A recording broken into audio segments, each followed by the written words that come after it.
வணக்கம் அன்பு நண்பர்களே, இன்றைய ஆயுதெழுத்து நிகழ்ச்சிக்கு உங்கள் அனைவரையும் அன்போடு வரவேற்கிறேன். இந்த நாட்டில் இந்தியாவில் ஒட்டுமொத்தமாக 20 லட்சம் தொண்டு நிறுவனங்கள் இருக்கின்றன. தமிழகத்தில் மட்டும் 1,40,000 தொண்டு நிறுவனங்கள், சமூக ஆர்வலால் நடத்தப்படக்கூடிய தொண்டு நிறுவனங்கள் இருக்கின்றன. 943 பேருக்கு, இந்திய அளவில் 943 பேருக்கு ஒரு போலீசார் இருக்கிறார். ஆனால் 600 பேருக்கு ஒரு சமூக தொண்டு நிறுவனம் இருக்கிறது. இந்த தொண்டு நிறுவனங்களுடைய அடிப்படையான காரணம் என்ன, அது அமைக்கிறதுக்கான காரணம் என்று பார்க்கும்போது சமூக தொண்டுகள் இருக்கலாம், மத ரீதியான தொண்டுகள் இருக்கலாம். இதை தாண்டி இந்தியாவுடைய வளர்ச்சியை தடுப்பதற்காக தொண்டு நிறுவனங்கள், இந்த சமூக ஆர்வலர்கள் முயற்சி செய்கிறார்கள் அப்படிங்கிற ஒரு மிகப்பெரிய குற்றச்சாட்டை எதிர்க்கட்சிகளோ ஆளுங்கட்சிகளோ வைக்கவில்லை. ஐபி என்று சொல்லக்கூடிய இந்தியாவின் மிகப்பெரிய உளவுத்துறை மத்திய புலனாய்வு நிறுவனம் இந்த அறிக்கையை பிரதமருக்கு தெரிவித்திருக்கிறது. இதனால் பல சமூக நிறுவனங்கள், தொண்டு நிறுவனங்கள் அதிர்ச்சி அடைந்திருக்கின்றன. எங்களுடைய இயற்கை சார்ந்த விஷயம், மக்கள் நலன் சார்ந்த விஷயம், பிற்படுத்தப்பட்ட தாழ்த்தப்பட்ட பழங்குடியின மக்களை காக்கக்கூடிய விஷயத்துக்கு எதிராக ஊமைகளின் குரலை கொடுக்கக்கூடிய ஆட்களை அவர்களையும் கூட ஊமையாக்கக்கூடிய ஒரு முயற்சி என்று ஒரு மிகப்பெரிய அதிருப்தியை இந்த தொண்டு நிறுவனங்கள் எழுப்பியிருக்கின்றன. உண்மை என்ன, சந்தேக வலயத்தில் தொண்டு நிறுவனங்கள் இருக்கின்றன, உண்மை என்ன என்பதைத்தான் இன்றைய ஆயுதெழுத்து நிகழ்ச்சி விவாதிக்கிறோம். விவாதத்தில் செல்வதற்கு முன்னால் நமது செய்தியாளர் திரு சலீம் சொல்லக்கூடிய தகவல் என்ன இப்போது பார்க்கலாம். இந்த உலகத்தில் ஆயிரக்கணக்கில் தொண்டு நிறுவனங்கள் செயல்பட்டு வருகின்றன. இந்தியாவில் மட்டும் 100 கணக்கில் தொண்டு நிறுவனங்கள் செயல்பட்டு வருகின்றன. உளவுத்துறையின் பார்வை தொண்டு நிறுவனங்கள் மீது திரும்பியுள்ளது. இந்த அரசு சாரா தொண்டு நிறுவனங்களுக்கு வெளிநாட்டிலிருந்து பணம் வருவதாக உளவுத்துறை அரசு எச்சரிச்சிருக்கு. அது மட்டுமல்ல, வெளிநாட்டினர் ஆட்டி வைப்பதை போல இந்த தொண்டு நிறுவனங்கள்லாம் ஆடுகிறார்கள். அது மட்டுமல்ல, அரசுக்கு எதிராக முக்கியமான போராட்டங்கள்ல குதிக்கிறாங்க. இதனால இந்தியாவின் வளர்ச்சி பணி பாதிக்கிறது, இந்தியாவிற்கு இதனால பொருளாதார இழப்பு ஏற்படுகிறது, அதற்கு இந்த தொண்டு நிறுவனங்கள் தான் பொறுப்பு அப்படின்னு சொல்லி உளவுத்துறை மத்திய அரசிற்கு ஒரு அறிக்கையில கொடுத்திருக்கிறதா செய்திகள்லாம் வெளியாயிருக்கு. அதாவது இந்த தொண்டு நிறுவனங்கள்லாம் என்ன சொல்றாங்க அப்படின்னா, இது அரசுக்கு எதிராக எழுந்திருக்கும் குரல்களை ஒடுக்கும் வேலைதான் இது. இந்தியாவில் முக்கியமான தொண்டு நிறுவனங்கள்லாம் அவங்க பேரெல்லாம் இதுல சேர்த்திருக்காங்க. இது மட்டும் இல்ல, குஜராத்ல 2002ஆம் ஆண்டு நடந்த மத கலவரத்தில் பாதிக்கப்பட்டவர்களுக்காக குரல்கள் எழுப்பிய தொண்டு நிறுவனங்களின் பெயர்களையும் இதுல சேர்த்திருக்காங்க.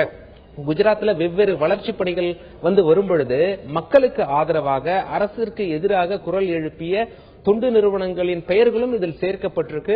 இது ஒரு பழிவாங்கும் வேலை. முடிந்தால் வெளிநாட்டிலிருந்து எங்களுக்கு ஃபண்ட்ஸ் வருது அப்படின்னு சொல்லிட்டு அரசு ப்ரூவ் பண்ணட்டும், இந்த உளவுத்துறை ப்ரூவ் பண்ணட்டும். இது மட்டும் இல்ல, வெளிநாட்டினர் ஆட்டி வைப்பதை போல நாங்கெல்லாம் ஆடுகிறோம் என்பதை இவங்க முடிஞ்சா இவங்க நிரூபிச்சு காட்டட்டும் அப்படின்னு சொல்லி தொண்டு நிறுவனங்கள்லாம் சவால் விட்டுருக்காங்க.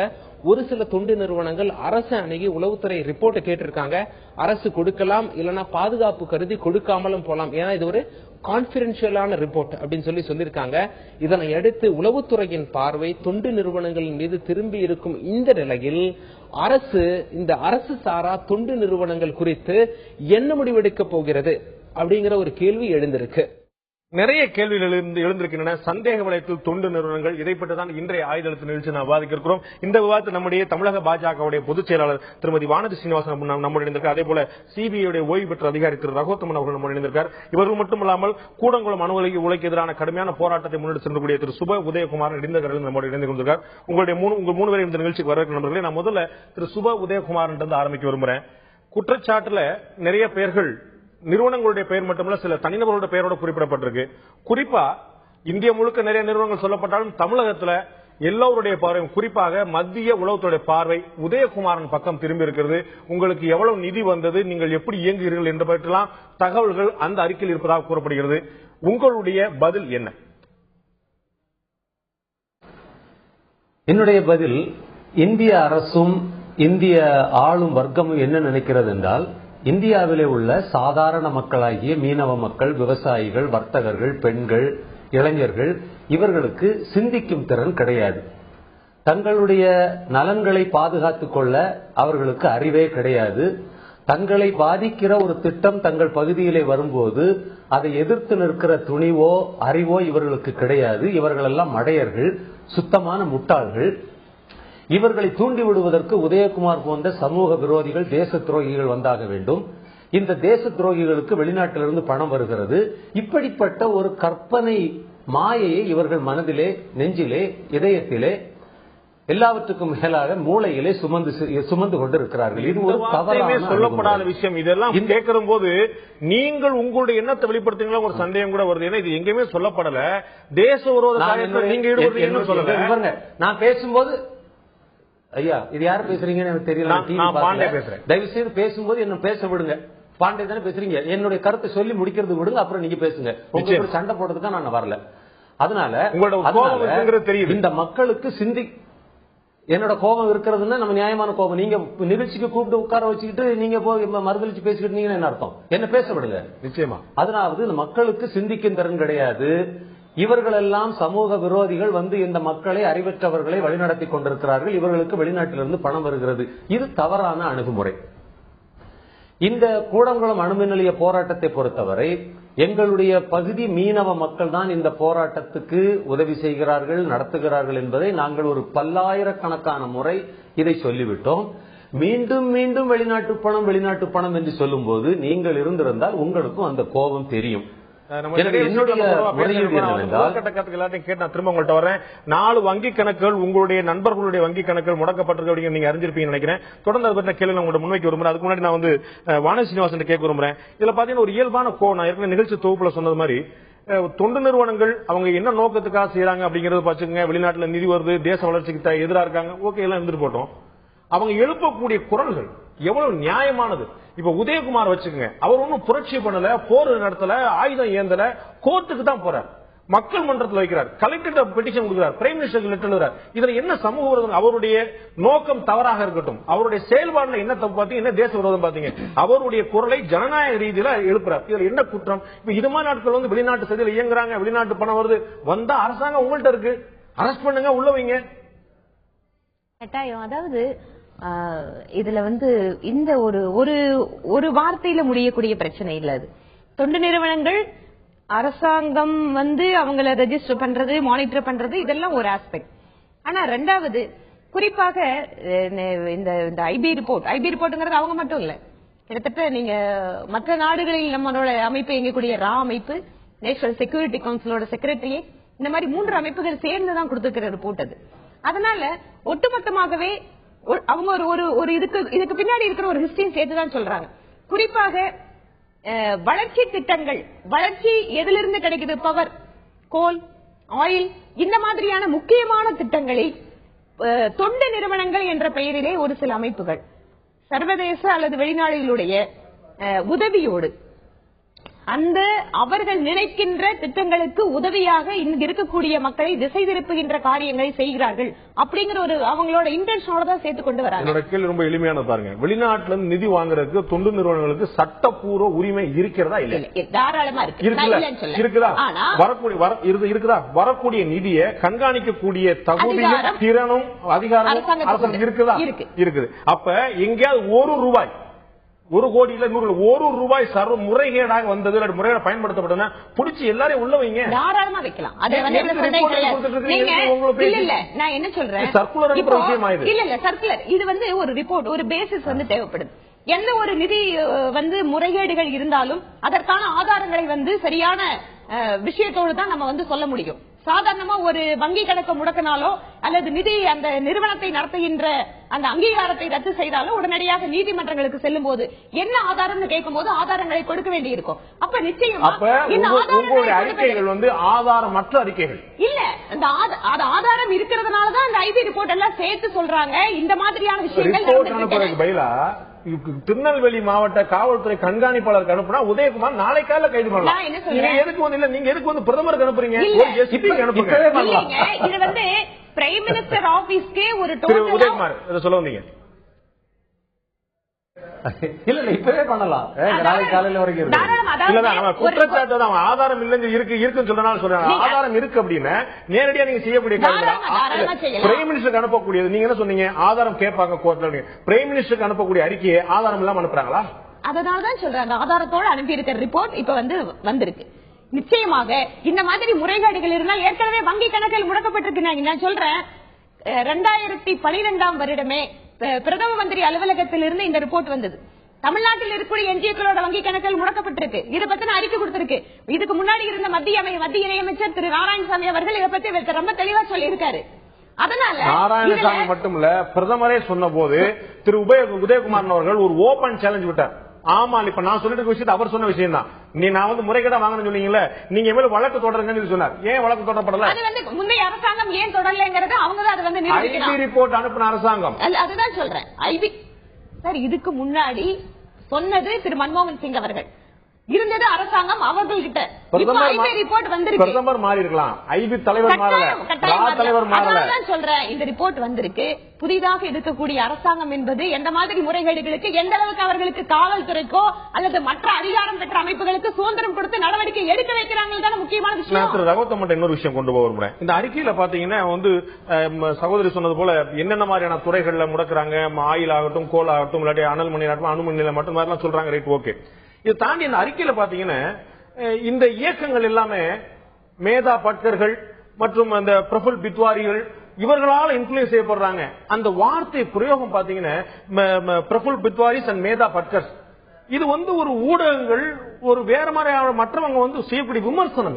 இது ஒரு ரிப்போர்ட்ல எப்படி இந்த மாதிரி இந்த பிரயோகம் இருக்க முடியும்? இதுவே ஒரு அட்வான்ஸ் ரிப்போர்ட் மாதிரி தெரியல. ஒரு உள்நோக்கத்தோட இவங்க எல்லாம் தான் வழி நடத்துறாங்க, ஒரு கடுப்புல ஒரு கோபத்தை சொல்ற மாதிரி தானே தெரியும். ஒரு ரிப்போர்ட் மாதிரி, ஒரு ஐபி ரிப்போர்ட்டும் ராவ் ரிப்போர்ட்டும் இப்படியா இருக்கும்?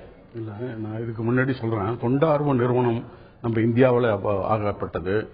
எல்லா ஆரம்பிச்சது பூரா பிகினிங்ல ஒரு பாவர்ட்டி எலிவேஷன், ஒரு எஜுகேஷனுக்கோசரம் வந்த ஃபாரின் மணி. இது மைனாரிட்டி கம்யூனிட்டிக்கு தான் மேஜரா வந்துச்சு. இது ஒண்ணு, அது பிஃபோர் லிபரலைசேஷன் 1984க்கு முன்னாடி எல்லா தொண்டார்வனுக்கும் நீங்க எடுத்து பாத்துங்க, ஒன்லி ஃபார் ஒரு லிமிடெட் ஒரு பர்டிகுலர் கம்யூனிட்டிக்கு வந்துட்டு இருந்தது. ஆனால் இந்த லிபரலைசேஷன் நம்ம இந்தியா எப்போ ஆரம்பிச்சதோ, ஃபாரின் பணம் வாங்குறதுக்கோசரம் நம்ம எல்லா கேட்டையும் திறந்து விட்டோம். நீங்க ஃபெராவை அமெண்ட் பண்ணிட்டு ஃபெமாவை கொண்டு வந்தோம், இந்த ஃபாரின் இன்வெஸ்ட்மெண்ட் நம்ம கொண்டு வரோம் அப்படின்னு ஒரு வழி திறந்தப்பட்ட பிறகு இந்த ஃபாரின் மணி ஆகப்பட்டது தன்னார்வ தொண்டு நிறுவனங்களுக்கு மட்டுமில்ல, இண்டஸ்ட்ரீஸ். இப்ப எஃப்டிஐ ஃபுல் இந்த எல்லா இண்டஸ்ட்ரீஸ்லயும் எஃப்டிஐ கொண்டு வரணும்னு கொண்டு வந்துட்டாங்க. அப்படி கொண்டு வர்றதுக்கு காரணம் என்னன்னா, நமக்கு வந்து ஃபாரின் எக்ஸ்சேஞ்ச் நிறைய தேவைப்படுது, முன்னேற்றம், நம்ம நாடு முன்னேறணும் அப்படின்ற ஒரே நோக்கத்தோடு தான் கொண்டு வருகிறார்கள். ஆனால் இந்த ஒரு நல்ல எண்ணத்தோடு ஆரம்பித்து நல்ல எண்ணத்தோடு இந்த தொண்டார்வு நிறுவனங்கள் இந்த ரிப்போர்ட்ல இருக்கக்கூடிய வார்த்தை பிரயோகம் ஒரு சர்ப்ரைசிங். இந்த ரிப்போர்ட் ஆகப்பட்டது, அதுக்குதான் வரேன். நீங்க வந்துட்டு சொல்றது இதாவது இதே திரு உதயகுமார் மேல இதே ப்ரீவியஸ் கவர்மெண்ட் கூட அலிகேஷன் தான் பண்ணிச்சு.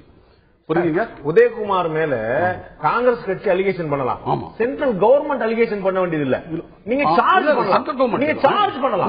சென்ட்ரல் கவர்மெண்ட் அலிகேஷன் ஆதாரம் இல்லாம மற்ற எல்லாரும் உதயகுமார் சரியில்லை எந்த சமூக பொறுப்பு கிடையாது நான் சொல்லிட்டு போறேன். அரசு எப்படி சொல்ல முடியும்? இல்ல, அதுக்குதான் வரேன். இப்ப ஒரு ஐபிஆ ஆகட்டும் இல்லது ஒரு மற்ற ஒரு துறையாகப்பட்டது, இவர் திரு உதயகுமாருக்கு ஃபாரின் பண்ட்ல தான் ஆக்ட் பண்றாரு அப்படின்னு சொன்னாங்கன்னா அந்த கேஸ் வந்து சிபிஐ கொடுத்து நாங்க விசாரிச்சிருப்போம்.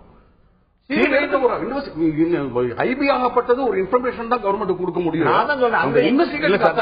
நீங்க பிரைம் மினிஸ்டருக்கு ஐபி ரிப்போர்ட் கொடுக்கறதுக்கு முன்னாடி திருநெல்வேலி கலெக்டருக்கு கொடுங்கன்ற, திருநெல்வேலி எஸ்பி கொடுங்கன்ற, தூத்துக்குடி எஸ்பி கொடுங்கன்ற. ஐபிக்கு நீங்க தயவு செய்து ஒண்ணு புரிஞ்சுங்க, இந்த ஐபி ரிப்போர்ட்ன்றது வேற, சிபிஐ இன்வெஸ்டிகேஷன் வேற. இந்த ஐபி ஆகப்பட்டது சென்ட்ரல் கவர்மெண்ட்டுக்கு தான் கொடுக்க முடியும், ஸ்டேட் கவர்மெண்ட்டுக்கு கொடுக்க கூடாது. இதுதான் நடைமுறையில் உள்ள பழக்கம்.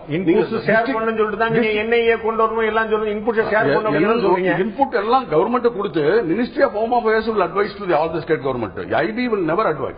IB வந்து மினிஸ்ட்ரி ஆஃப் ஹோம் அஃபேர்ஸ் கொடுத்து ஐபி வந்து சொல்லுவாங்க. பட் நான் கேட்கறது என்னன்னா, அந்த நிறுவனங்கள்லாம் இப்ப ஒரு மிஸ்யூஸ் பண்றதுக்கு ஒரு நோக்கம் வருது, மக்களுக்கே தெரியுது. காரணம் என்னவென்றால், திரு உதயகுமாரே கேட்கிறேன் நான், இந்த கூடங்குளப்பட்டது பவுண்டேஷன்ல இதே மீனவர்கள் அங்க இருக்கிற மக்கள்லாம் எதிர்த்து அதை வரவிடாம பண்ணிருந்தீங்கன்னா நான் அவர் ஹேட்ஸ் ஆஃப் சொல்லியிருப்பேன்.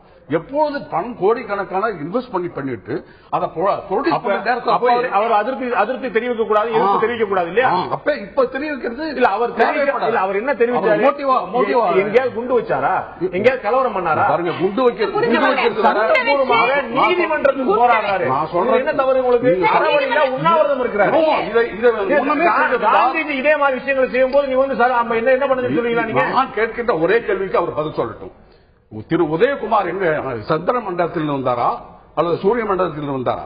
எப்பொழுது இந்த கூடங்குளம் இன்றைக்கு ஆரம்பிச்சது இல்ல, 10 வருடத்துக்கு 20 வருடத்துக்கு முன்னாடி 1991 ஆரம்பிச்சிருக்கு, முன்னாடியே ஆரம்பிச்சது. நான் அப்படியே மாத்தி உதயகுமாரனே 2 வருஷமா தீவிரமான போராட்டம் நடத்திட்டு இருக்காரு. இப்ப என்ன நடத்துறாரு? 2 வருஷமா போராட்டம் நடத்திட்டு இருக்காரு. நாள் கொண்டாடிட்டு இருக்கிற எவ்வளவு நாள் ஐவி நேற்று எங்க போயிருந்தது? ஐவி நேற்று எங்க போயிருந்தது? ஏன் இப்பொழுது ஆரம்பிக்கிற டைம்ல ஒரு 2 வருஷமா இவர் பண்றது காரணம் என்ன? என்னுடைய ஒரே கேள்வி உங்களுக்கு நீங்க புரிஞ்சுக்கலாம். ஆரம்பத்தில் இவர் பண்ணிருந்தா அவருக்கு ஒரு சப்போர்ட் பண்ணிருப்பேன், நானே போயிருப்பேன். அந்த கேள்வி ஒரு பக்கம் நான் அப்படியே மாத்தி கேட்கிறேன். ஐபிஏ நேற்று ரிப்போர்ட் கொடுத்துச்சு, ஏன் வந்து 2 வருஷம் முன்னாடி கொடுக்கல? இதுக்கு நல்ல ஒரு ஆன்சர் கொடுக்கிறேன். கரெக்ட், நீங்க கேட்கிற கேள்வி. ஏன் ஐபி இது வரைக்கும் இருந்துட்டு பிரிவியஸ் கவர்மெண்ட்ல கொடுத்து கூட ஆக்ஷன் எதுவும் ஒரு பேப்பர்ல எதுவும் வரல, ஏன் இப்ப வருது அப்படின்னா சேஞ்ச் ஆஃப் கவர்மெண்ட் அந்த யூனியன் கவர்மெண்ட் வரும்போது நீங்க தான் பார்க்கணும். இதுதான் வந்து சேஞ்ச் ஆஃப் கவர்மெண்ட். இன்னொரு முக்கியமான விஷயம் நான் பேச இருக்கிற ஒரு சிறிய இடைவெளிக்கு பிறகு இந்த ஐபி ரிப்போர்ட் கொடுக்கப்பட்டிருக்கக்கூடிய முக்கியமான 2 அமைப்புகள் மார்க் மற்றும் PUCL இரண்டுமே வந்து குஜராத்தில் கடுமையான போராட்டத்தை, கடுமையான திட்டங்களை எதிர்த்து, பல்வேறு திட்டங்களை எதிர்த்து கடுமையான போராட்டங்கள் நடத்திய இயக்கங்கள். அந்த இயக்கங்களை குறிவைத்து இது நடத்தப்படக்கூடிய ஒரு தாக்குதலா, இது ஐபி ரிப்போர்ட்டுக்கு பின்னணியில் ஏதேனும் ஒரு உள்நோக்கம் இருக்கிறதா? சந்தேக வளையத்தில் தொண்டு நிறுவனங்கள் என்ற தலைப்பில் இன்றைய நிகழ்ச்சியில் நாம் பேசிக் கொண்டிருக்கிறோம். இடைவேளைக்கு முன்னால கேட்ட ஒரு கேள்வியோட தொடர்ச்சியா நான் கேட்க வேண்டியிருக்கு. திரு உதயகுமாரன், நம்ம முதல்ல போட்டோம், நீங்க உங்களுடைய முதல் பகுதியிலே வந்து ரொம்ப கோபமான பதில சொன்னீங்க. அது உங்களுடைய உணர்ச்சிகளை புரிந்து கொள்ள முடியுது. ஏன்னா ஒரு ஆளை பாயிண்ட் பண்ணி சொல்லும்போது சென்ட்ரல் கவர்மெண்ட் பாயிண்ட் பண்ணது அப்படிங்கும்போது நிச்சயமா இயல்பாக வரக்கூடிய கோபம். நீங்களே சொன்னது போல என்ன பட்டதா இருந்தா எனக்கு கூட அந்த கோபம் வந்திருக்கலாம். ஆனா பாத்தீங்கன்னா நான் ஏற்கனவே சொன்ன மாதிரி ஒரு 4 நிறுவனங்கள் அவங்களுடைய வங்கி கணக்குகள் முடக்கப்பட்டிருக்கு. நீங்க கண்ணால பாத்துருக்கீங்க. ஒரு வங்கி கணக்கை முடக்கிறதுங்கிறது ஏதோ ஒரு பேங்க் எடுக்கக்கூடிய ஒரு முடிவு இல்ல. இதுக்கு வந்து நீங்க கோர்ட்ல வரைக்கும் போய் ப்ரொசீடிங்ஸ் வாங்கிட்டு போய் முடிக்கணும். அப்ப அவங்களுக்கு ஒரு பிரைமா ஃபேசி இல்லாம இது போன்ற அடுத்த கட்ட நடவடிக்கையில ஒரு அரசாங்கம் இயங்கக்கூடிய வாய்ப்பு இருக்குதா? உங்களுக்கே கூட கிட்டத்தட்ட ஒரு 24 லட்சம் ரூபாய்க்கு மேல வந்ததா, நிதி வந்ததா அந்த அறிக்கையில குறிப்பிடப்பட்டிருக்கு. அதுக்கெல்லாம் பதில் எதிர்பார்ப்பாங்களா மக்கள்? எந்த பிரைமா ஃபேசி அடிப்படையில் இந்த நடவடிக்கை எடுக்கல. இந்த தொண்டு நிறுவனங்கள் மீதான எந்த குற்றச்சாட்டும் இதுவரைக்கும் நிரூபிக்கப்படவில்லை என்பதுதான் உண்மை. தூத்துக்குடியில சில தொண்டு நிறுவனங்களையும், கன்னியாகுமரி மாவட்டத்தில் சில தொண்டு நிறுவனங்களுடைய கணக்குகளையும் இந்த அதிகாரிகள் ஆடிட் பண்ணாங்க. ஆனா எந்த விதமான குற்றங்களையும் அவர்கள் கண்டுபிடிக்கல. இது என்னன்னா, இது வந்து அரசாங்கத்துக்கு எதிராக, ஆளும் வர்க்கத்துக்கு எதிராக நீங்கள் பேசக்கூடாது, போராடக்கூடாது, எங்களுக்கு எல்லாம் தெரியும், நாங்கள் முடிவெடுப்போம், நீங்கள் அடிமைகளாக தலை குனிந்து இருந்தால் நீங்கள் பிரச்சனைக்கு உள்ளாகாமல் இருக்கலாம், எங்கள் திட்டங்களை கேள்வி கேட்டால் இம்மாதிரியான நடவடிக்கைகள் உங்கள் மீது பாயும் என்கிற ஒரு அச்சுறுத்தல் நடவடிக்கையை தவிர இதுல எந்த விதமான கணக்கு வழக்கு மீறல்கள் இங்க நடந்ததாக தெரியவில்லை. அப்படின்னா நீங்க சொன்ன மாதிரி, நீங்களே சொன்ன மாதிரி இவங்களை பிடிச்சு உள்ள போடுங்க. இந்த கணக்கு வழக்குகளை தப்பு பண்ணி இருக்கிறாங்க, முறைகேடுகள் செய்திருக்கிறாங்கன்னா பிடிச்சு உள்ள போடுங்க. அரசியல்வாதிகள் கோடிக்கணக்கா திருடுறாங்க இந்த நாட்டுல, அதிகாரிகள் கோடிக்கணக்கா மக்கள் பணத்தை திருடுறாங்க. எந்த அதிகாரியால் தண்டிச்சிருக்கீங்களா? எந்த அரசியல்வாதியால் தண்டிச்சிருக்கீங்களா? அப்போ தொண்டு மக்களுக்காக இல்ல, எங்களை ஆடிட் பண்றீங்கல்ல, தொண்டு நிறுவனங்கள் ஆடிட் பண்றீங்கல்ல, அரசு அதிகாரிகளையும் அரசியல்வாதிகளையும் ஆடிட் பண்ணுங்க. எந்த அரசியல் எடுங்க. எங்க பாஞ்சுதுமா? எங்க பாஞ்சுது? என்ன எந்த மந்திரி உள்ள போனாரு? எல்லாரும் வெளியே தானே இருக்கிறீங்க. எல்லா அதிகாரத்தை வச்சுக்கிட்டு ஆண்டுகிட்டு தானே இருக்கிறீங்க. சந்தோஷமா இருக்கிறீங்க.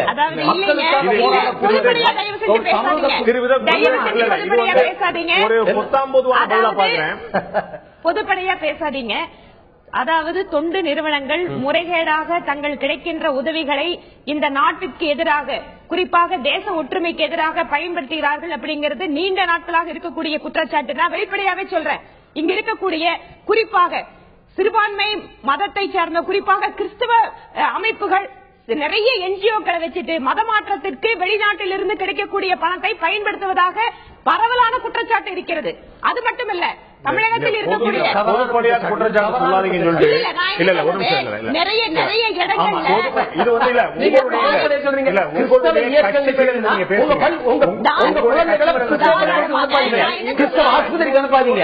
என்ன பேசுறீங்க நீங்க? இது பிஜேபி காரங்க, RSS. நீங்க பண்றது, தயவுசெய்து வானதி மேடம், நீங்க செய்யறது மிகப்பெரிய குற்றம். இது சமூகத்தை பிளவுபடுத்தக்கூடிய ஒரு அசிங்கமான தீவிரவாத குற்றச்சாட்டு. நீங்க சொல்றீங்க கிறிஸ்தவ மக்களுடைய, ஒரு நிமிஷம் இருங்க, கிறிஸ்தவ மக்கள் நடத்தக்கூடிய தொண்டு நிறுவனங்கள் மக்களை இது மாதிரி பிரிக்கிறாங்க, இந்த மாதிரி செய்யறாங்கன்னா உங்க பிள்ளைகளை ஏன் கிறிஸ்தவர்கள் நடத்தக்கூடிய பள்ளிக்கூடத்துக்கு அனுப்புறீங்க? நீங்க கிறிஸ்தவர்கள் நடத்தக்கூடிய ஆஸ்பத்திரிகளை மருத்துவமனைகளை நடத்துறீங்க. பிஜேபியும் RSS மிகப்பெரிய தவறான விஷயத்தை நான் புரிஞ்சுக்க முடியுது. ஒரு விஷயம் நானும் அதுக்கான பதில சொல்றேன். அதாவது நீங்க சேவை நிறுவனங்கள் உண்மையான மக்களுக்கு சேவை செய்கின்ற எண்ணத்தோடு செய்யக்கூடிய தொண்டு நிறுவனங்களையும் சேர்த்துதான் இதுல சில நிறுவனங்கள் நடத்துறது கெட்ட பேரை உருவாக்குது. நான் இது ஏன் சொல்றேன்னு சொன்னா, நிறைய இடங்கள்ல இந்த மாதிரி குறிப்பாக பேரிடரால் அந்த மக்கள் பாதிக்கப்படும் போது, இயற்கை சீற்றத்தால் பாதிக்கப்படும் போது எல்லாமே சேவை செய்கின்றோம் என்ற பெயரிலே அங்கு சில நிறுவனங்கள் இந்த மாதிரி என்ஜிஓக்கள் நடந்ததை பார்த்து அங்கு புகார் கொடுத்த நிகழ்வுகள் எல்லாம் நடந்திருக்கு. அதனால தயவு செஞ்சு நான் எல்லா நிறுவனங்களையும் தவறா பேசுறேன், நீங்க தப்பா புரிஞ்சு கூடாது.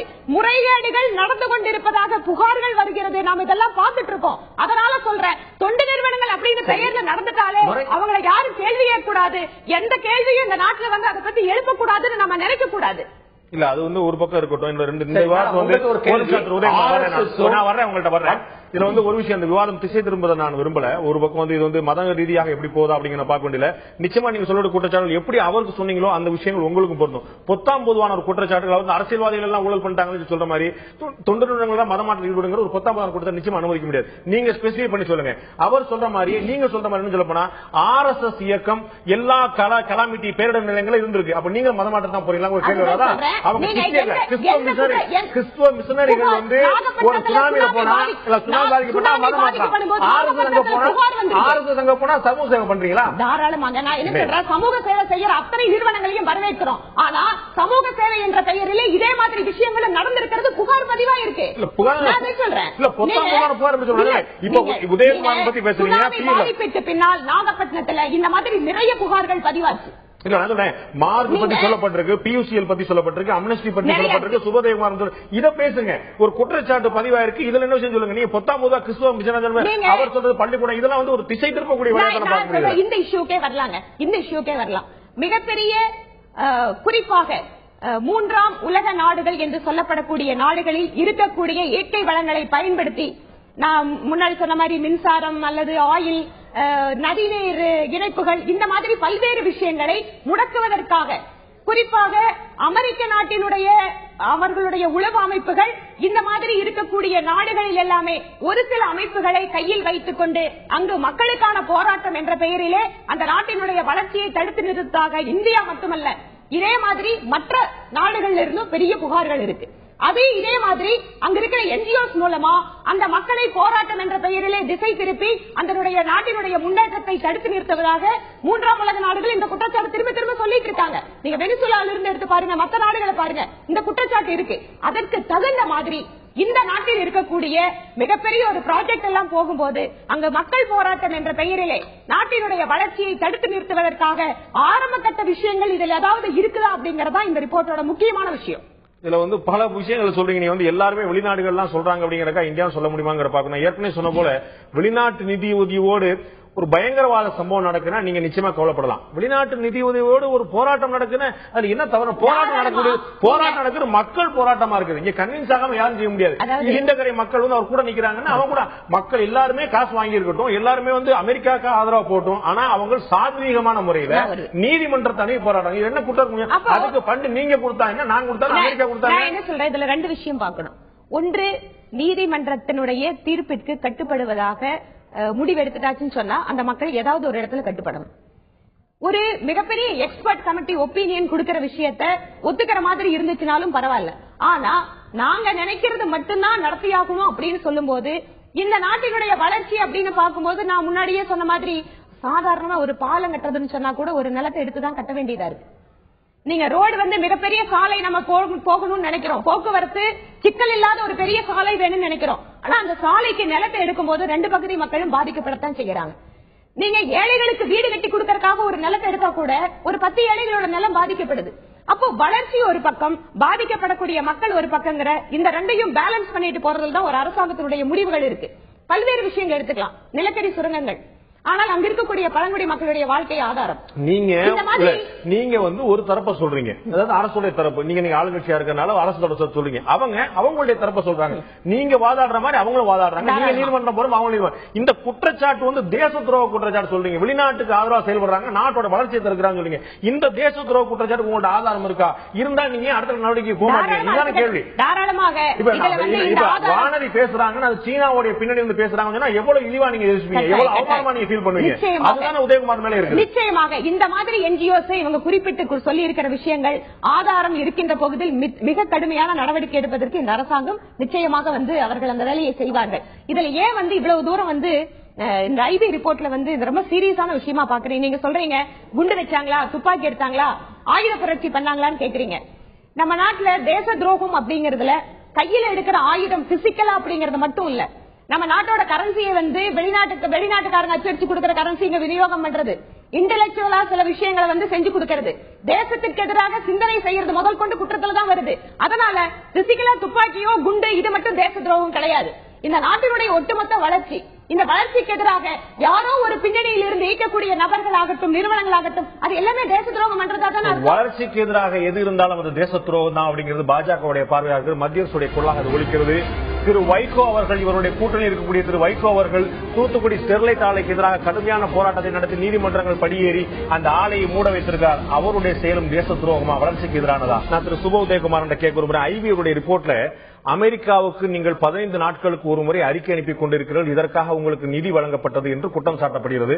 இது தெளிவா சொல்லி முடிச்ச பிறகு இந்த ரிப்போர்ட் வந்து பிரதமருக்கு மட்டுமில்லாமல் வெளியே தெரிந்த பிறகு நீங்கள் சொல்றீங்க 15 நாளைக்கு ஒரு ரிப்போர்ட் அனுப்பிட்டு இருந்தது உண்மைதான், அமெரிக்கால இருந்து எனக்கு பணம் வந்ததும் உண்மைதான், ஆனா அது ஆராய்ச்சி பண்ணி வேறு விஷயங்கள் வேறு அமெரிக்கா இந்த தகவல் இதுக்கு முன்னாடி எப்பயுமே வரல. ஐபி ரிப்போர்ட்ல வந்த பிறகு நீங்கள் வந்து ஒப்புக்கொள்கிறீர்கள், ஆனா காரணம் வேறு சொல்கிறீர்கள். சந்தேக வளையத்தில் இருக்கிறீரா இல்லையா?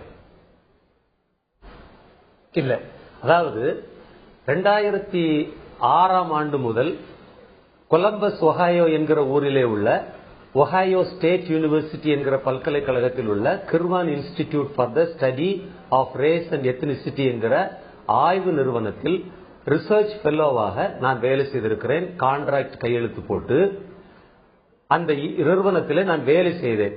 அந்த வேலை செய்வதற்கு பல்வேறு தலைப்புகள் பற்றி நாங்கள் ஆய்வு செய்தோம். நான் கட்டுரைகள் எழுதி கொடுப்பேன், அவர்களுடைய கூட்டங்களிலே தொலைபேசி வழியாக பங்கேற்பேன். அவ்வப்போது அங்கே சென்று அவர்களுடைய மாநாடுகளிலே கூட்டங்களிலே பங்கேற்றிருக்கிறேன். இது ஒரு ஆய்வுப்படி. நான் PhD படிச்சவன் பொலிட்டிக்கல் சயின்ஸ்ல.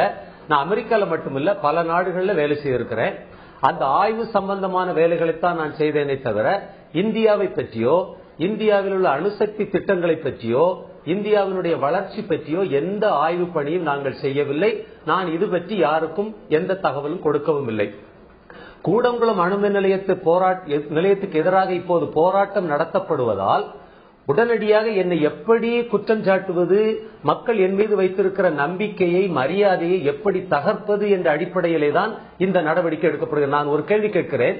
மத்திய வெளியுறவுத்துறை இணையமைச்சராக இருக்கிற ஜெனரல் VK சிங் ஹரியானாவிலே அமையவிருக்கிற கோரக்பூர் பத்தேகாபாத் அணுமின் நிலையத்துக்கு எதிராக போராட்டம் நடத்தியவர். அவர் மீது என்ன நடவடிக்கை எடுத்திருக்கிறீர்கள்? அவர் எப்படி அமைச்சராக்கினீர்கள்? மத்திய அமைச்சரவையிலே அமைச்சராக இருக்கிற மேனகா காந்தி அணுசக்தி திட்டத்துக்கு எதிரானவர். அவருடைய மின்னஞ்சல் என்னிடம் இருக்கிறது. இப்ப இவங்கெல்லாம் மத்திய அமைச்சராகலாம். என்னை போன்ற சாதாரணமானவர்கள் அணுசக்தி திட்டத்துக்கு எதிராக பேசினால் இந்திய வளர்ச்சிக்கு எதிராக குதிக்கிறான் பார், இந்தியாவை கெடுக்கிறான் பார், தேச துரோகி.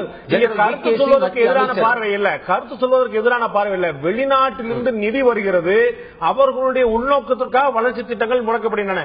நீங்கள் சொல்லும் மேனகா காந்திக்கும் VK சிங்குக்கும் வெளிநாட்டில் பணம் வந்ததா உங்களுக்கு தெரியுமா? அவங்களுடைய மெயில் ஐடி இருக்கு, அக்கௌண்ட் கூட உங்கள்கிட்ட இருக்கலாம் நினைக்கிறேன். RSS இயக்கத்துக்கும் விஸ்வ இந்து பரிஷத்துக்கும் வெளிநாட்டிலிருந்து எவ்வளவு பணம் வந்திருக்கிறது? கடந்த 15 ஆண்டுகளாக RSSக்கும் VHPக்கும் எவ்வளவு பணம் வந்திருக்கு? அந்த கணக்கு காட்டுங்க. அதை பார்க்கலாம்ல. இன்டெலிஜென்ஸ் பியூரோ அதை பார்க்கலாம்ல. ராஜீவ் காந்தி பவுண்டேஷனுக்கு எவ்வளவு பணம் வந்திருக்குது? காங்கிரஸ் அமைச்சர்கள், காங்கிரஸ் தலைவர்கள் நடத்தக்கூடிய தொண்டு நிறுவனங்களுக்கு எவ்வளவு பணம் வந்திருக்குது? பாரதிய ஜனதா கட்சியில இருக்கிற தலைவர்கள் நடத்துகிற தொண்டு நிறுவனங்களுக்கு எவ்வளவு பணம் வந்திருக்குது? இதெல்லாம் விட்டுட்டு ரொம்ப கண்ணீனி என்றா எங்களை திட்டுறீங்க. ஐயா, நான் சொல்றேன், நீங்கள் எல்லாம் வளர்ச்சி என்பது இந்த பாரதிய ஜனதா கட்சி காங்கிரஸ் கட்சிக்காரங்க எல்லாம் வளர்ச்சிங்கிறது அம்பானிகளுடைய, மிட்டல்களுடைய, டாடா பிர்லாக்களுடைய வளர்ச்சியை பார்க்கிறார்கள். நாங்கள் இந்தியாவிலே உள்ள சாதாரண ஏழை மக்களுக்கும் இந்த வளர்ச்சி வேண்டும். அவர்களுடைய வாழ்வாதாரங்களை உரிமைகளை பறிக்காதீர்கள். அந்த பாவங்களும் பொழைச்சிட்டு போட்டு நாங்க அந்த மக்களுக்காக பேசுறோம். நிற்பதால் நாங்கள் எழுந்து நிற்பதா? அம்மா நான் பேசி முடிக்கிறேன் தாய், கொஞ்சம் அமைதியா இருங்க. எங்களை போன்ற படித்தவர்கள் அறிவுடையவர்கள் இந்த ஏழை மக்களுக்காக எழுந்து நிற்கும் போது நாங்கள் தேச துரோகிகளாகி போகிறோம். எங்களுடைய கணக்கு வழக்குகளும் ஐபிஎல் ஆய்வு செய்யப்படுகின்றன. எங்கள் மீது இந்த குற்றச்சாட்டுகள். ஏன் காங்கிரஸ் அமைச்சர்கள், பிஜேபி அமைச்சர்கள், RSS, VHP இவங்க கணக்கில் எடுங்க, உட்கார்ந்து பேசுவோம். இது என்ன ஒரு பக்கம் மட்டும் நீங்க பேசுறது? உங்க கையில் அதிகாரம் இருக்குங்கிறதுனால நாங்கள தேச துரோகிகள், நீங்களா தேசபக்தர்களா? எந்த அமைப்புகள் எந்த மாதிரி நிதி முறைகேடுகள் செய்தாலும், இந்த நாட்டிற்கு எதிராக செயல்பட்டாலும் நிச்சயமாக தேவைப்படுகின்ற நடவடிக்கை இந்த அரசாங்கம் நிச்சயம் எடுக்கதான் போகிறது.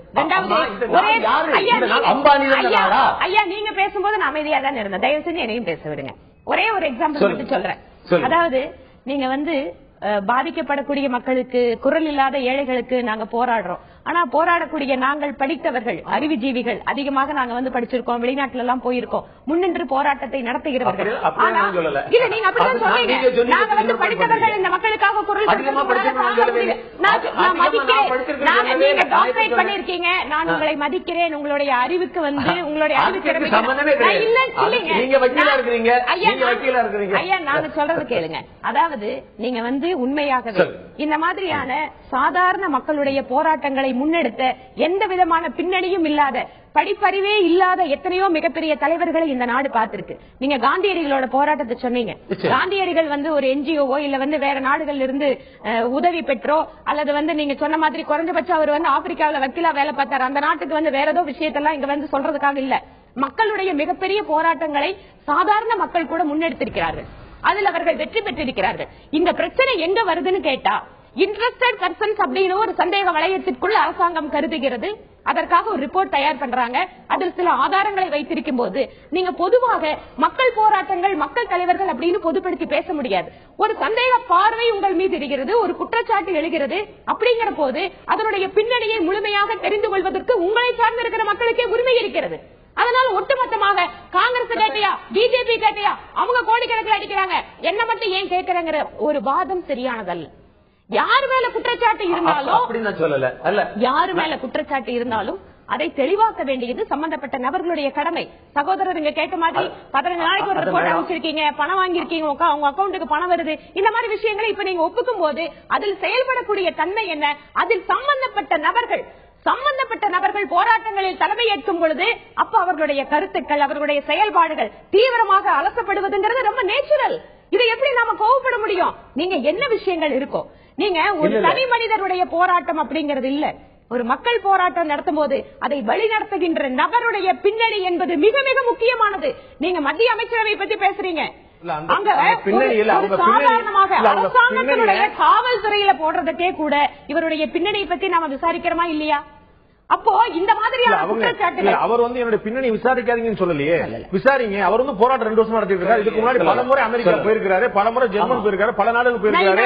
அவர் தவறான தகவல் நடவடிக்கை எடுத்து நாராயணசாமி சொன்னாரு, மன்மோகன் சிங் சொன்னாரு, எல்லாரும் ஏன் இப்ப ஐபி ரிப்போர்ட் சொல்லுது? ஏன் சொல்லிட்டே இருக்கிறீங்களே?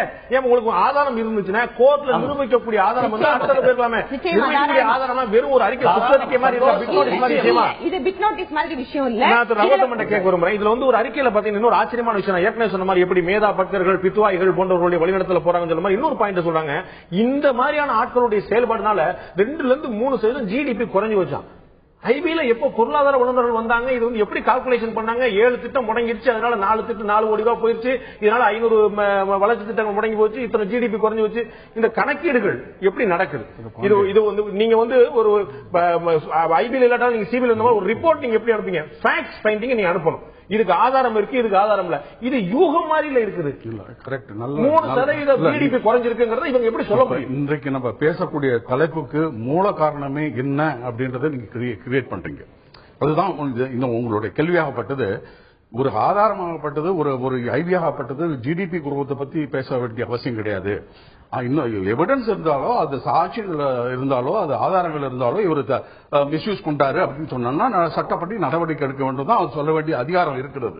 அதை நான் முழுதாக ஒத்துக்கொள்கிறேன். ஆனால் என்னுடைய கருத்து இந்த விஷயத்தில் பொறுத்தவரையில், இந்த ஐபி ரிப்போர்ட் ஆகப்பட்டது இப்ப இந்த பிரசிடென்ட் ஸ்பீச் சொல்றாங்க இல்லையா பார்லிமெண்ட்ல, இட் ரிஃப்ளெக்ட்ஸ் தி அந்த ரூலிங் பார்ட்டியினுடைய பாலிசி. அந்த பாலிசி மாறாட்டமாக தான் அந்த ஐபி இன்றைய ஐபி ஆகப்பட்டது, இன்றைய உளவுத்துறையாகப்பட்டது. தன் நிலைப்பாடை தவற விட்டுவிட்டு தன் நிலைப்பாடிலிருந்து தவறி ஒரு ஆதரவாக ஒரு ஆளுங்கட்சிக்கு ஆதரவாக கொடுக்கின்ற ரிப்போர்ட்டாக தான் நான் கருதுகிறேன். உங்களுடைய பார்வையில்? என்னுடைய பார்வையில் இதனாலதான் இன்னைக்கு இந்த பிரச்சனையே வருது. இந்த ரிப்போர்ட் கொடுத்தா மத்திய அரசு மகிழ்ச்சி அடையும். இது மகிழ்ச்சி அடைகிறதுக்கு காரணம் என்னன்றத சகோதரி அவர்களே சொல்லிவிட்டார்கள். நான் சொல்றேன், மதமாற்றம் என்றது இந்த பிஜேபியினுடைய ஒரு இந்த ரிப்போர்ட்ல ஒரு வாரத்தோட மதமாற்றம் பத்தி இல்ல. மதமாற்றம் கிடையாது, வளர்ச்சி பத்தி மட்டும் தான் பேசுறாங்க. மதமாற்றம் வந்து பிஜேபி நிலைப்பாடு, மத்திய அரசு நிலைப்பாடு எடுக்க முடியாது. இதுல மதமாற்றத்தை கொண்டு வந்துட்டாங்கன்னா அந்த ரியல் பிஜேபியினுடைய கொள்கை வந்துவிடும். அதை இன்டைரக்டா இந்த மதமாற்றத்தை கொண்டு வராமல் இதை போல தொண்டு நிறுவன ஆர்வலர்களுக்கு பணம் வரதை நிறுத்தணும். இதுதான் என்னுடைய முன்னுடைய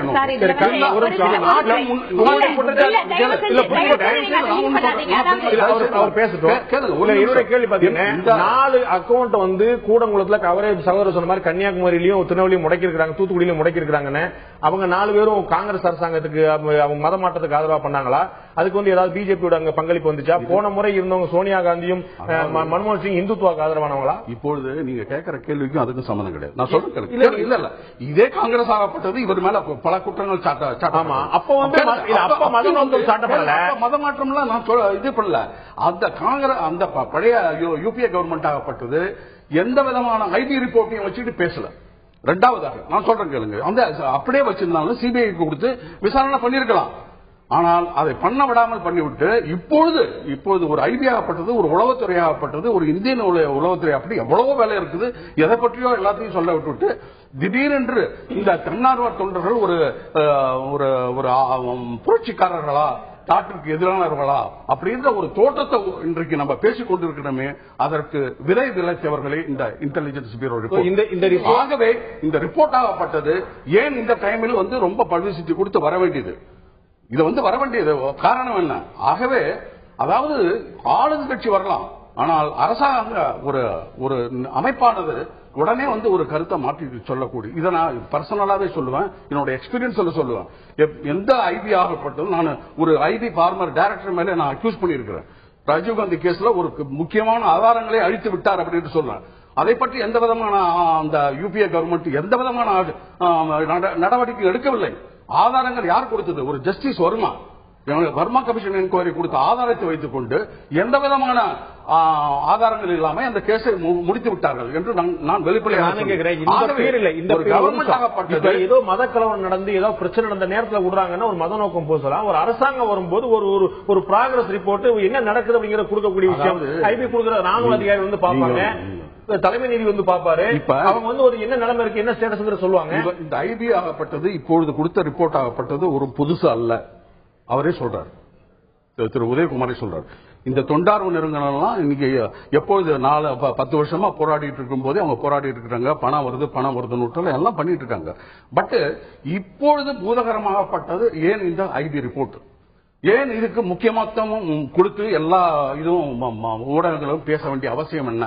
இதுதான் வந்து ப்ரொபகண்டா ஒரு டைப் ஆஃப் கிரியேட். ஏன் இதை பேசுறாங்க அப்படிங்கிற ஒரு கேள்வி வரும்போது நான் திரு உதயகுமார் கேட்கிறேன். 16 லட்சம் கோடி ரூபாய் கடன் இருக்கக்கூடிய உலகத்திலேயே மிகப்பெரிய அதிக கடன்கார நாடு அமெரிக்கா. அந்த நாடு இந்தியாவுக்கு 3833 கோடி ரூபாய் இந்தியாவில் இருக்கக்கூடிய தொண்டு நிறுவனங்களுக்கு மட்டும் கொடுக்கிறது. ஆண்டுக்கு 3833 கோடி ரூபாய் 16 லட்சம் கோடி ரூபாய் கடன் இருக்கக்கூடிய அமெரிக்கா கொடுக்கிறது. இது போன்ற நோக்கங்கள் இல்லாமலா கொடுக்குது? தானே கடன்ல இருக்குது, இன்னொருத்தருக்கு தானம் கொடுக்குதுன்னு அது நோக்கம் இல்லாம சமுதாய புரட்சி வளரணும், இந்தியாவில் வந்து ஒரு பசுமையா இருக்கணும் அப்படிங்கிறதா கொடுக்கணும் நினைக்கிறீங்களா? ஐயா, நம்ம நாடு ஒரு 3ஆம் உலக நாடு, வளரக்கூடிய நாடு. அண்டை நாட்டில் உள்ள ஒரு நேபாளத்திலேயோ ஒரு வங்காளதேசத்திலேயோ ஒரு புயல் வரும்போது, ஒரு நிலநடுக்கம் வரும்போது நம்ம உதவி செய்யலையா? நம்ம நாட்டிலேயே பிச்சைக்காரர் இருக்கிறானே, நம்ம நாட்டிலேயே 60 கோடி மக்களுக்கு கழிப்பறை வசதி கிடையாது, குடி தண்ணீர் கிடையாது, வீடு கிடையாது. நம்ம எப்படி அண்டை நாடுகளுக்கு உதவிகள் செய்கிறோம்? அதே மாதிரி தான் அங்க உள்ள சில அவங்க செய்யறது நாட்டுக்கு இல்ல, தொண்டு நிறுவனங்களுக்கு. அமெரிக்கா நாம செய்யறது அந்த நாட்டுக்கு, நாம செய்யறது அந்த நாட்டுக்கு நேரடியாக இலங்கைக்கு நாம கொடுத்துருவோம். தொண்டு நிறுவனங்களுக்கு இலங்கை அரசுக்கு. ஆனா அவங்க அமெரிக்கா கொடுத்தது தொண்டு நிறுவனங்களுக்கு 3833 கோடி ரூபாய் ஆண்டுக்கு. ரைட் இருங்க. அமெரிக்காவில் உள்ள சில நிறுவனங்கள் எங்க இந்தியாவில் மட்டுமல்ல உலகெங்கும் உள்ள பல்வேறு நிறுவனங்களுக்கு உதவி செய்யறாங்க. இதே அமெரிக்காவோட சிவில் நியூக்ளியர் கொஞ்சம் நான் முடிக்கிறேன். இதே அமெரிக்காவோட அணுசக்தி ஒப்பந்தம் போடுறீங்க. இதே அமெரிக்காவை கூட காலில் விழுந்து எங்க நாட்டில் உள்ள அத்தனையும் கொண்டு போய் அங்க கொண்டு விக்கிறீங்க. அவனுடைய வால்மார்ட் கேமார்ட் அத்தனையும் திறந்து இந்த நாட்டையே அடிமையாக்குறீங்க, விக்கிறீங்க. அது பிரச்சனை இல்ல. அங்கிருந்து சில தொண்டு நிறுவனங்களுக்கு யாராவது உதவி செய்தா அதை இவங்க வாங்கி உபயோகிச்சாங்கன்னா அது பெரிய பிரச்சனை. அப்படித்தானே சொல்றீங்க? ஏன் அமெரிக்கா கூட உள்ள உறவை முடிங்க வேண்டாம், அமெரிக்கா இருந்து எந்த பணமும் வேண்டாம், அமெரிக்கா கூட இந்திய அணுசக்தி ஒப்பந்தத்தை நிறுத்துங்க, அமெரிக்கா கூட தூதரக உறவை நிறுத்துங்க, பேசாம இருப்போம். அப்படி செய்ய முடியுமா? ஏன் அமெரிக்காவுக்கு நீங்க அடிமையாகலாம், ஆனா அந்த மக்களுக்கு இந்த உதவி வரக்கூடாது. அதுதானே ஒரு அரசாங்கம் போடுகின்ற எந்த அரசாங்கம்? எங்களுடையதான் அரசாங்கம், எங்களுடையதான் அரசாங்கமா? அரசாங்கம் எங்க இருந்து வந்தது? மக்களுடைய எல்லாம் மக்களோட தான். அதனாலதான் அரசாங்கம் முடிவு போடுது. ஐயா எல்லாமே மக்களோட. அதனாலதானே மக்கள் கிட்ட போய் முடிவு கேட்கிறோம். நீங்க யாரை வந்து தேர்ந்தெடுக்கிறீங்கன்னா அதனாலதானே மக்கள் கிட்ட போய் நிக்கிறோம். கடைசியா அவங்க தான் எஜமானர்கள். அதாவது புரிஞ்சுப்பாங்க. இந்திய அமெரிக்கா கொஞ்சம் இந்திய அமெரிக்க அணுசக்தி ஒப்பந்தம் போடும்போது எந்த மக்கள்கிட்ட கேட்டாங்க காங்கிரஸ்காரங்க? நீங்க எத்தனை மக்கள்கிட்ட பொது வாக்கெடுப்பு நடத்தினீங்க? கூடங்குளம் அணுலை தேவையா தேவையில்லையான்னு எங்கள் பகுதியில் உள்ள அனைத்து மக்களுடைய எங்கள் பகுதியில் உள்ள அனைத்து மக்களுடைய ஆதரவோடு பங்கேற்போடு தான் இந்த போராட்டம் நடந்துகிட்டு இருக்குது. மக்கள் ஒதுங்கி இருக்கிறாங்க. அதற்கு உரிமை முன்னாள் மத்திய அமைச்சர் பேசின போது, நீங்க நினைக்கிற முன்னாள் மத்திய அமைச்சர்ல வேற ஒரு முன்னாள் மத்திய அமைச்சர் நம்ம பேசின போது அவங்க சொன்னாங்க, இது போன்ற ரிப்போர்ட் திரு ரகோத்தமன் சொல்லி வரும், இது போன்ற ரிப்போர்ட் எங்களுடைய ஆட்சியிலும் கொடுக்கப்பட்டது, மும்பையில் இருக்கக்கூடிய ஒரு நபரால் அது தடுக்கப்பட்டது, நாங்கள் கேள்விப்பட்டு ரொம்ப அதிர்ச்சி அடைஞ்சோம், நாங்க இப்படி நடக்குன்னு சொன்னாங்க, ரிப்போர்ட் வந்திருக்கேன், நீங்க மாற்றி சொல்லுங்க, அரசாங்கத்தை நாங்க வலியுறுத்தோம் சொல்லிட்டு அவரே சொன்னார். இந்த ரிப்போர்ட் முதல் முறை அல்ல, இதே போன்ற ரிப்போர்ட் கடந்த முறை கொடுக்கப்பட்டிருக்கு. அப்போதைய மத்திய அரசு செயல்படாமல் இருக்கின்றது. அப்போதைய மத்திய அமைச்சர் சொல்றார். என்னுடைய கேள்வி இந்த ரிப்போர்ட் அல்ல. என்னுடைய கேள்வி, இந்திய அமெரிக்க அணுசக்தி ஒப்பந்தம் போன்ற பல்வேறு நாடுகளோடு ஒப்பந்தங்கள் போடலாம். இந்த நாட்டினுடைய பொருளாதாரத்தை பன்னாட்டு நிறுவனங்களுக்காகவும் அந்நிய நாடுகளுக்காகவும் திறந்து விடலாம். அவர்கள் இங்கே வந்து நம்முடைய இயற்கை வளங்களை சுருட்டலாம், இங்கே தொழில் தொடங்கலாம், நம்முடைய மக்கள் உழைப்பை சுரண்டி இங்கிருந்து லாபத்தை கொண்டு போகலாம். ஆனால் தொண்டு நிறுவனங்கள் மட்டும் எந்த விதத்திலும் யாரோடும் தொடர்பு வைத்துக் கொள்ளக்கூடாது, உதவி பெறக்கூடாது என்று கேட்பது எந்த விதத்தில் நியாயம்? ஐயா ரகோத்தமன் அவர்கள் அழகா சொன்னாங்க. இந்த அறிக்கைகளை பற்றி பண்ண முடியாதுங்கிறதா எங்களுடைய வாதம். ஏனென்று கேட்டால் அதுல பாதுகாப்பு உங்க அரசாங்கம் நீங்க அப்ப ஒட்டுமொத்தமா அரசாங்கத்தை வேற மாதிரி ஈக்குவேட் பண்றீங்க. ஒரு தேர்ந்தெடுக்கப்பட்ட மக்கள் அரசாங்கம் இன்னொரு நாட்டோடு ஒப்பந்தம் போடுவதை நீங்க தொண்டு நிறுவனங்கள் வாங்குற பணத்தோடு ஒப்பீடு செய்ய முடியாது. இதற்கு முன்னாடி சகோதரர் சொன்ன மாதிரி ஒரு அழகான விஷயம், நாம பக்கத்து நாடுகளுக்கு உதவி செய்யறோம் போது நேரடியாக அரசாங்கத்திற்கு கொடுக்கிறோம். அந்த நாட்டு மக்கள் வீடு கட்டுறதுக்காகவோ அவர்களுக்கு உணவுப் பொருள் முதற்கொண்டு கொடுக்கறதையும் அரசாங்கத்து மூலமா கொடுக்கிறோம். ஆனால் இங்கு நேரடியாக தொண்டு நிறுவனங்களுடைய பெயரில் வாங்கக்கூடிய பணம் என்பது வேறு விதமாக செயல்படுத்தப்படுகிறது. அப்படிங்கறதா இங்க இருக்கக்கூடிய இஷ்யூ. மேடம் ஒரு விஷயம் சொல்றேன். அதாவது நீங்க சொல்றது இந்த தொண்டு நிறுவனங்கள் எப்படி பணம் வாங்குறாங்க தெரியுமா? அமெரிக்காவில இருந்தும் மற்ற நாடுகளுக்கு எழுதி போட்டு அவங்கள்ட்ட இருந்து பணத்தை வாங்கி சாக்குக்குள்ள வைக்கிறது இல்ல. அரசாங்கத்திடம் அனுமதி வாங்க வேண்டும். அரசாங்கத்துக்கு அறிக்கை கொடுக்கறாங்க. அதுல ஏமாத்துறாங்கன்னா அரசாங்கம் கண்டுபிடிக்கணும். அதுல முறைகேடு செய்யறாங்கன்னா அரசாங்கம் அதை கண்டுபிடித்து நடவடிக்கை எடுக்கணும். இவ்வளவு நாள் எங்க போனீங்க? இத்தனை 67 ஆண்டுகள் சுதந்திரம் அடைந்து 67 ஆண்டுகளான பிறகு ஒண்ணுமே செய்யாம இருந்துச்சு. இப்ப திடீர்னு வந்து மக்களுக்காக போராடக்கூடிய ஒருவன் ஒரு ஆய்வு நிறுவனத்திடமிருந்து வாங்கக்கூடிய சம்பளத்தை தொண்டு நிறுவனத்துக்கு வரக்கூடிய பணமாக கருதி கொண்டு என்னை துச்சமாக அசிங்கப்படுத்தி அருவருப்பாக பேசி என் மக்கள் மத்தியிலே என்னுடைய புகழுக்கு களங்கம் விளைவிக்கிற இந்த நிகழ்வை நீங்க எப்படி நியாயப்படுத்த முடியும்? நீங்க ஒரு லீடிங் அட்வொகேட். ஐயா ரகோத்தமன் ஒரு ஓய்வு பெற்ற அதிகாரி. உங்களை பத்தி நான் சொல்லலாம்ல? அப்படி அதாவது இப்படி நம்மள வந்து தனிப்பட்ட முறையிலே இந்த போராட்டத்தை முறியடிப்பதற்காக தனிப்பட்ட நபர்கள் மீது அசிங்கப்படுத்துவதற்கு பதிலாக தொண்டு, நான் ஒத்துக்கிறேன், தொண்டு நிறுவனங்களை யாரும் கணக்கு கேட்கக்கூடாது, அவங்களை கேள்வி கேட்கக்கூடாது அல்ல என்பது அல்ல என்னுடைய வாதம். அரசாங்கம் தன்னுடைய கடமையை செய்ய தவறியதால் தான் இந்த நிலைமையிலே நாம் இருக்கிறோம். தகவல் அறியும் சட்டத்தின் கீழ் அனைத்து தொண்டு நிறுவனங்களையும் கொண்டு வருவோம். அவர்களுடைய கணக்கு வழக்குகளை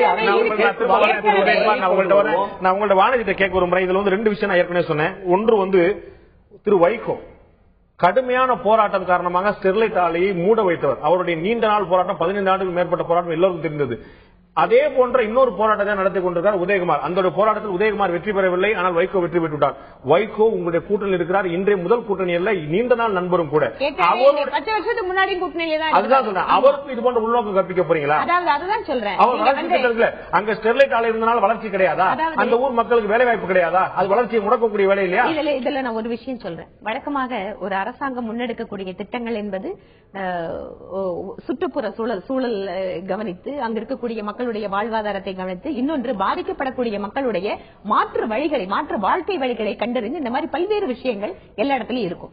அதனால சுற்றுப்புற சூழல் மாசுபடுகிறது, இந்த மாதிரியான பொதுவான விஷயங்களை தாண்டி நீங்க ஒரு நபருடைய போராட்டம் என்பது அந்த நபருடைய பின்னணி மற்றும் அவர் இப்போது இருக்கக்கூடிய சூழ்நிலை, இந்த மாதிரி பல்வேறு விஷயங்களை கருத்தில் கொண்டு ஒரு ரிப்போர்ட் வருது. அதில் ஒரு சில விஷயங்கள் ஆதாரமாக கொடுக்கப்படுகிறதுன்னு சொன்னா சம்பந்தப்பட்ட உதயகுமாரை பொறுத்த வரைக்கும் இந்த அணு உலை போராட்டத்துக்கு முன்னாடி என்ன பின்னணி இருந்தது? ஒரு நபருடைய பின்னணி சொல்றீங்க, குற்ற பின்னணியா?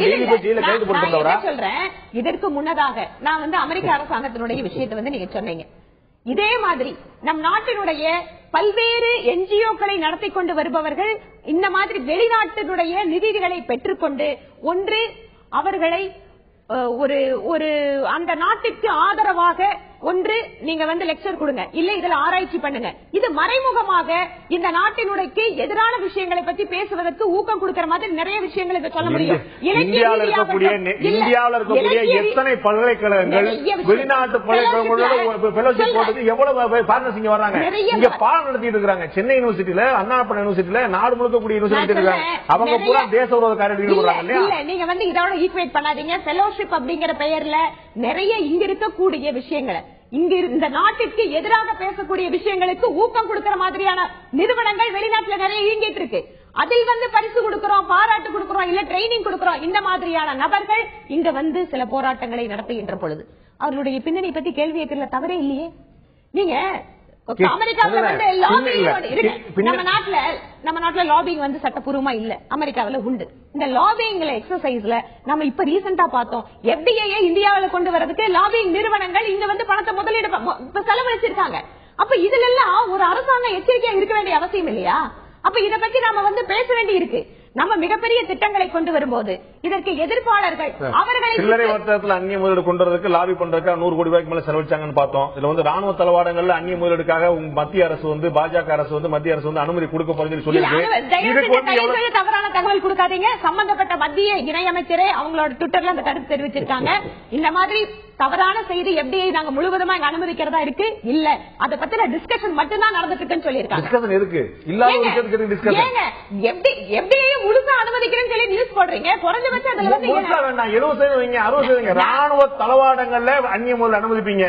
நான் பாதுகாப்பு இந்த ஊர்ல பிறந்த இந்த ஊர்ல வளர்ந்த உதயகுமார் ஃபாரின் போனா சந்தேக வளையத்துல வச்சிருவீங்க. சந்தேக வளையத்துல எதனால வைக்கிறோம் அப்படிங்கறதோட அந்த விஷயத்தை சொல்லும்போது அதற்கான பதில அவர் சரியா சொல்றதுக்கான எல்லா உரிமையும் கொடுக்கப்பட்டிருக்கு. உள்ள போட்டு நாங்க ஒட்டு மொத்தமா முடக்கி, ஏன்னா அந்த மாதிரி பேசுறீங்களே. இன்னும் அவர் போராடிட்டு இருக்கிறாரு.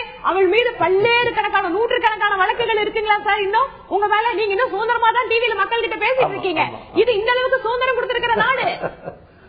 நாம திரு உதயகுமார் கேட்க ரெண்டு விஷயம் நான் உங்கள்ட்ட கேட்க. ஒண்ணு நீங்க இந்த குற்றச்சாட்டுக்கு ஒரு அறிக்கை கொடுத்திருக்கீங்க, உங்களுடைய பிளாக்ல இருக்கீங்க.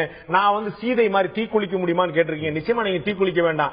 ஏன் மத்திய அரசு மீது நீங்க ஒரு வழக்கு தொடரக்கூடாது? என் மேல அவதூறு பரப்பி மத்திய அரசு இந்த மாதிரி பண்ணிருக்கு, என் மேல இப்படி ஒரு ரிப்போர்ட் இருக்குதா, அந்த ரிப்போர்ட்டுக்கு என்ன ஆதாரம் இருக்குது, நீதிமன்றம் நீங்க வழக்கே கொடுக்க கூடாது. சென்னை உயர்நீதிமன்றத்தில் உள்ள வழக்கறிஞர் ராதாகிருஷ்ணன் அவர்களோடு நான் பேசி இருக்கிறேன். அதற்கான ஆயத்த பணிகளை என்னுடைய வழக்கறிஞர்கள் செய்து கொண்டிருக்கிறார்கள். மத்திய அரசு மீது நீங்கள் வழக்கு தொடர இருக்கிறீர்கள்? நிச்சயமா நிச்சயமா. இரண்டாவது கேள்வி உங்கள்ட்ட, உயிருக்கு அச்சுறுத்தல் ஏற்பட்டு சொல்லுவீங்க. நீங்க நிச்சயமா சந்தேக வளத்துல இருக்கீங்களோ வளையத்துல இருக்கீங்களோ இல்லையா தெரியாது, ஒரு நல்ல பாதுகாப்பு வளையத்துல இருக்கீங்க என்னால சொல்ல முடியும். இடிந்தக்கரை மக்கள் யாருமே உங்களை அணுகு அவ்வளவு சாமான விட்டுற மாட்டாங்க. மக்களுடைய அவ்வளவு ஏகோபித்த அன்பை பெற்றிருக்கீங்க. உங்களுக்கு அந்த பாதுகாப்பு மக்களுக்கு உங்களுக்கு என்ன அச்சுறுத்தல், உயிருக்கு அச்சுறுத்தல் வார்த்தை எதுக்காக பயன்படுத்துறீங்க? இன்டெலிஜென்ஸ் பியூரோங்கிறது ஐயா ரகோத்தமன் ஐயா குறிப்பிட்டு சொன்ன மாதிரி ஒரு மிகப்பெரிய உயர்நிலை புலனாய்வுத்துறை. அது பிரதமருக்கு ஒரு அறிக்கை சமர்ப்பிக்கிறார்கள். அந்த அறிக்கையிலே 120 கோடி மக்களிலே நான் ஒரு சாதாரண உதயகுமார் தனிமைப்படுத்தப்பட்டு பெயர் குறிப்பிடப்படும் போது நான் இந்த பகுதியிலே நடமாடி தெரிய முடியுமா? நான் இப்ப இடிந்த கரையில் இல்ல, நான் நாகர்கோயில் இருக்கிறேன். அப்போ இது ஒரு தேச துரோகி என்று ஒரு உருவகப்படுத்தப்படும் போது நானும் என்னுடைய மனைவியும் குழந்தைகளும் என்னுடைய பெற்றோரும் நாளை சாலைகளிலே இறங்கி நடக்கும் போது எங்கள் மீது ஒரு தாக்குதல் நடந்தால் இதற்கு யார் பொறுப்பு? ஏதாவது குற்றம் சாட்டி ஐயா ரகோத்தமன் அழகா கேட்டாங்க. அதாவது எந்த வானதி மேடம் ஒரு லீடிங் லாயர், அவங்களுக்கு தெரியும் இது இங்க குற்றம் சாட்டப்பட்டு அவருக்கு தண்டனையும் கொடுக்கக்கூடிய அளவுக்கு இந்த அறிக்கையில் எழுதியிருக்கிறாங்க. அவரு ராய்னர் என்பவர் ஜெர்மனியில இருக்காரு. அவரு he is my contact in Germany அப்படின்னு குறிப்பிடுறாங்க. இங்க 15 நாளைக்கு ஒருக்க அறிக்கை கொடுத்தாரு. அப்போ இந்த அறிக்கை எப்படி, ரகசிய அறிக்கை எப்படி பொதுமக்களுக்கு வந்தது? இந்த ரகசிய அறிக்கை எப்படி பத்திரிகைகளுக்கு வந்தது? அந்த ரகசிய அறிக்கை எப்படி இன்றைக்கு நாடு முழுவதும் விவாதிக்கப்படுகிறது? உதயகுமாருடைய உயிருக்கு ஆபத்து இருக்கிறது. உதயகுமாருடைய பள்ளிக்கூடம் 2 முறை தாக்கப்பட்டிருக்கிறது. உதயகுமாருடைய திருநெல்வேலி மாவட்ட ஆட்சித்தலைவர் அலுவலகத்திலே இந்து முன்னணி குண்டர்களால் தாக்கப்பட்டிருக்கிறார்கள். நாளை நான் வெளியே இறங்கி நடக்கும் போது என் மீது ஒரு தாக்குதல் நடந்து என்னுடைய உயிருக்கு அச்சுறுத்தல் வரும் என்று நான் பயப்பட வேண்டுமா வேண்டாமா? இந்த தகவல்லாம் வந்து மக்களுக்கு எப்படி தெரிஞ்சதுன்னு கேக்குறீங்க, பொது ஊடகங்களுக்கு எப்படி வந்து கேக்குறீங்க? ரஷ்யா அணு உலை தொடர்பான இந்த அணு உலை ஒப்பந்தங்கள் தொடர்பான பல நுணுக்கமான விஷயங்கள் உதயகுமாருக்கு எப்படி தெரிந்தோ அது மாதிரி மக்கள் கூட தெரிந்துக்கலாம்னு பாக்குறேன். மக்களுடைய கருத்து இந்த விஷயத்தில் என்னவா இருக்குது? இந்த என்ஜிஓக்கள் பற்றிய உளவுத்துறையோட அறிக்கை சரியா தவறா மிகைப்படுத்தலாம் மக்களிடம் கேட்டிருந்தோம். அவருடைய எண்ணங்கள் என்ன, குறுஞ்செய்தி வாயிலாக அனுப்பின தகவல் என்ன, இப்போது பார்க்கலாம்.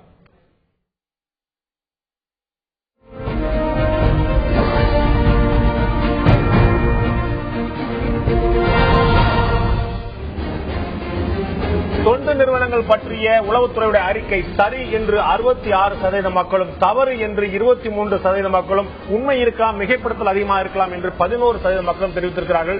மிகைப்படுத்தல் இருக்கலாம் என்று 11% மக்கள், இந்த அறிக்கை தவறு என்று 23% மக்கள், என்ஜிஓக்கள் பற்றிய மத்திய உளவுத்துறை அறிக்கை சரி என்று 66% மக்கள் தங்களுடைய கருத்தை தெரிவித்திருக்கிறார்கள். இந்த விஷயம் நிச்சயமாக வானதி சொன்னது போல இது அறிக்கையாக மட்டும் இல்லாமல் இது பின்னாடி நடவடிக்கை என்னவா இருக்கிறது, இதுக்கான ஆதாரங்கள் என்னவா இருக்கிறது, திரு சுபோதயகுமாருடைய வழக்கு என்னவாக போகுது, பல்வேறு விஷயங்கள் பார்த்து இருக்கிறோம். காலத்தின் போக்கில் நீதியின் முன்னால் அனைத்துமே வெளியே தெரியக்கூடிய விஷயங்களாகத்தான் இருக்கும். இந்த நிகழ்ச்சியில் கலந்து கொண்டு கருத்து தெரிவித்த விருந்தினர்கள் 3 பேருக்கு நன்றி. பார்த்த உங்களுக்கு நன்றி நண்பர்களே.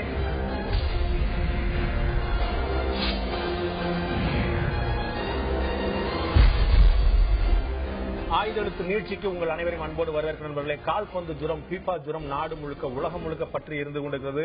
இந்தியா முழுக்க நள்ளிரவு நேரத்தில் விழித்து இந்த விளையாட்டை மேட்சை, இந்த போட்டியை பார்க்கறதுக்கு ஆர்வமா இருக்கிறார்கள். மிகப்பெரிய துயரம் என்றால் 32 நாடுகள் பங்கேற்கக்கூடிய இந்த விளையாட்டில் 147வது வரிசையில் இருக்கிறது இந்தியா. வெறும் பார்வையாளராக பங்கேற்கிறது FIFA வேர்ல்டு கப்பில். இந்தியாவுடைய பங்களிப்பு பார்வையாளர்கள் எந்த போட்டியிலும் இந்த தகுதி சுற்றுக்குள்ள இடம் பெற முடியாத அளவுக்கு ஒரு மிக மோசமான நிலைமையில் இருக்கிறது இந்தியா. ஏன் இந்தியாவில் உதைபந்து போல கால்பந்து போல ஒரு முக்கியமான விளையாட்டு ஏன் முக்கியத்துவம் கொடுக்கவில்லை? கிரிக்கெட்டை தவிர வேறு எந்த விளையாட்டுமே ஏன் கவனம் செலுத்தப்படவில்லை? விளையாட்டு வீரர்களுக்கு உரிய முக்கியத்துவம் கொடுக்கப்படவில்லையா? அரசின் கோளாறா, ஆட்சியாளருடைய கோளாறா, பொதுமக்களிடம் ஆர்வம் இல்லையா, அல்லது பள்ளிக்கூடங்களில் ஏதாவது கட்டமைப்பு பணிகள் செய்து வைக்கணுமா, அந்த அடிப்படையிலே கோளாறு இருக்கிறதா, எங்கு இந்த தவறு நடக்கிறது என்பதை பற்றி இன்றைய ஆயுதெழுத்து நீட்சியில் நாம் விவாதிக்க இருக்கிறோம்.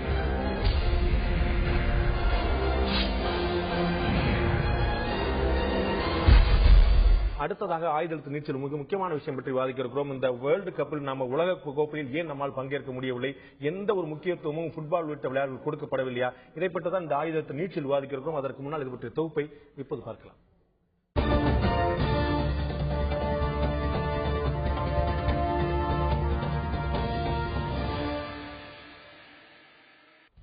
உலகின் மிகப்பெரிய விளையாட்டு திருவிழாவான உலகக்கோப்பை கால்பந்து போட்டி இன்னும் சில மணி நேரத்தில் பிரேசில் நாட்டில் தொடங்க உள்ளது. 32 நாடுகள் பங்கேற்கும் இந்த போட்டியில் தகுதி சுற்றுக்கு கூட முன்னேற முடியாமல் வெளியேறி உள்ளது இந்திய அணி. இதில் கொடுமை என்னவென்றால் FIFA தரவரிசையில் 147வது இடத்தை பிடித்து பரிதாப நிலையில் உள்ளது பாரத அணி. இந்திய கால்பந்து சரித்திரத்தில் 1950ஆம் ஆண்டு முதல் முறையாக உலகக்கோப்பை போட்டியில் விளையாடுவதற்கான தகுதியை பெற்றது. வெற்றுக்கால்களால் ஓடி பழகிய இந்திய அணிக்கு FIFAவின் விதிமுறைகள் வினோதமாக்கப்பட்டது. தவிர இந்தியாவும் கால்பந்து போட்டியில் தமது அணி கலந்து கொள்வதில் அதிக ஆர்வம் காட்டாததால் அப்போதும் இந்திய அணியால் போட்டியில் கலந்து கொள்ள முடியவில்லை. அதன் பின்னர் இன்று வரை ஒருமுறை கூட தகுதி பெறவில்லை.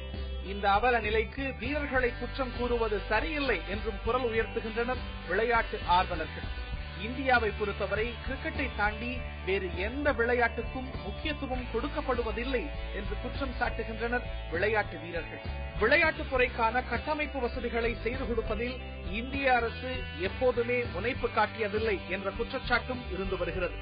மைதானங்கள், பயிற்சி கூடங்கள், பயிற்சியாளர்கள் உள்ளிட்ட எவ்வித அடிப்படை வசதிகளுமின்றி போராடி மேலே வரும் ஒரு சில வீரர்களுக்கும் போதிய அளவு அனுசரணையாளர்கள் கிடைப்பதில்லை.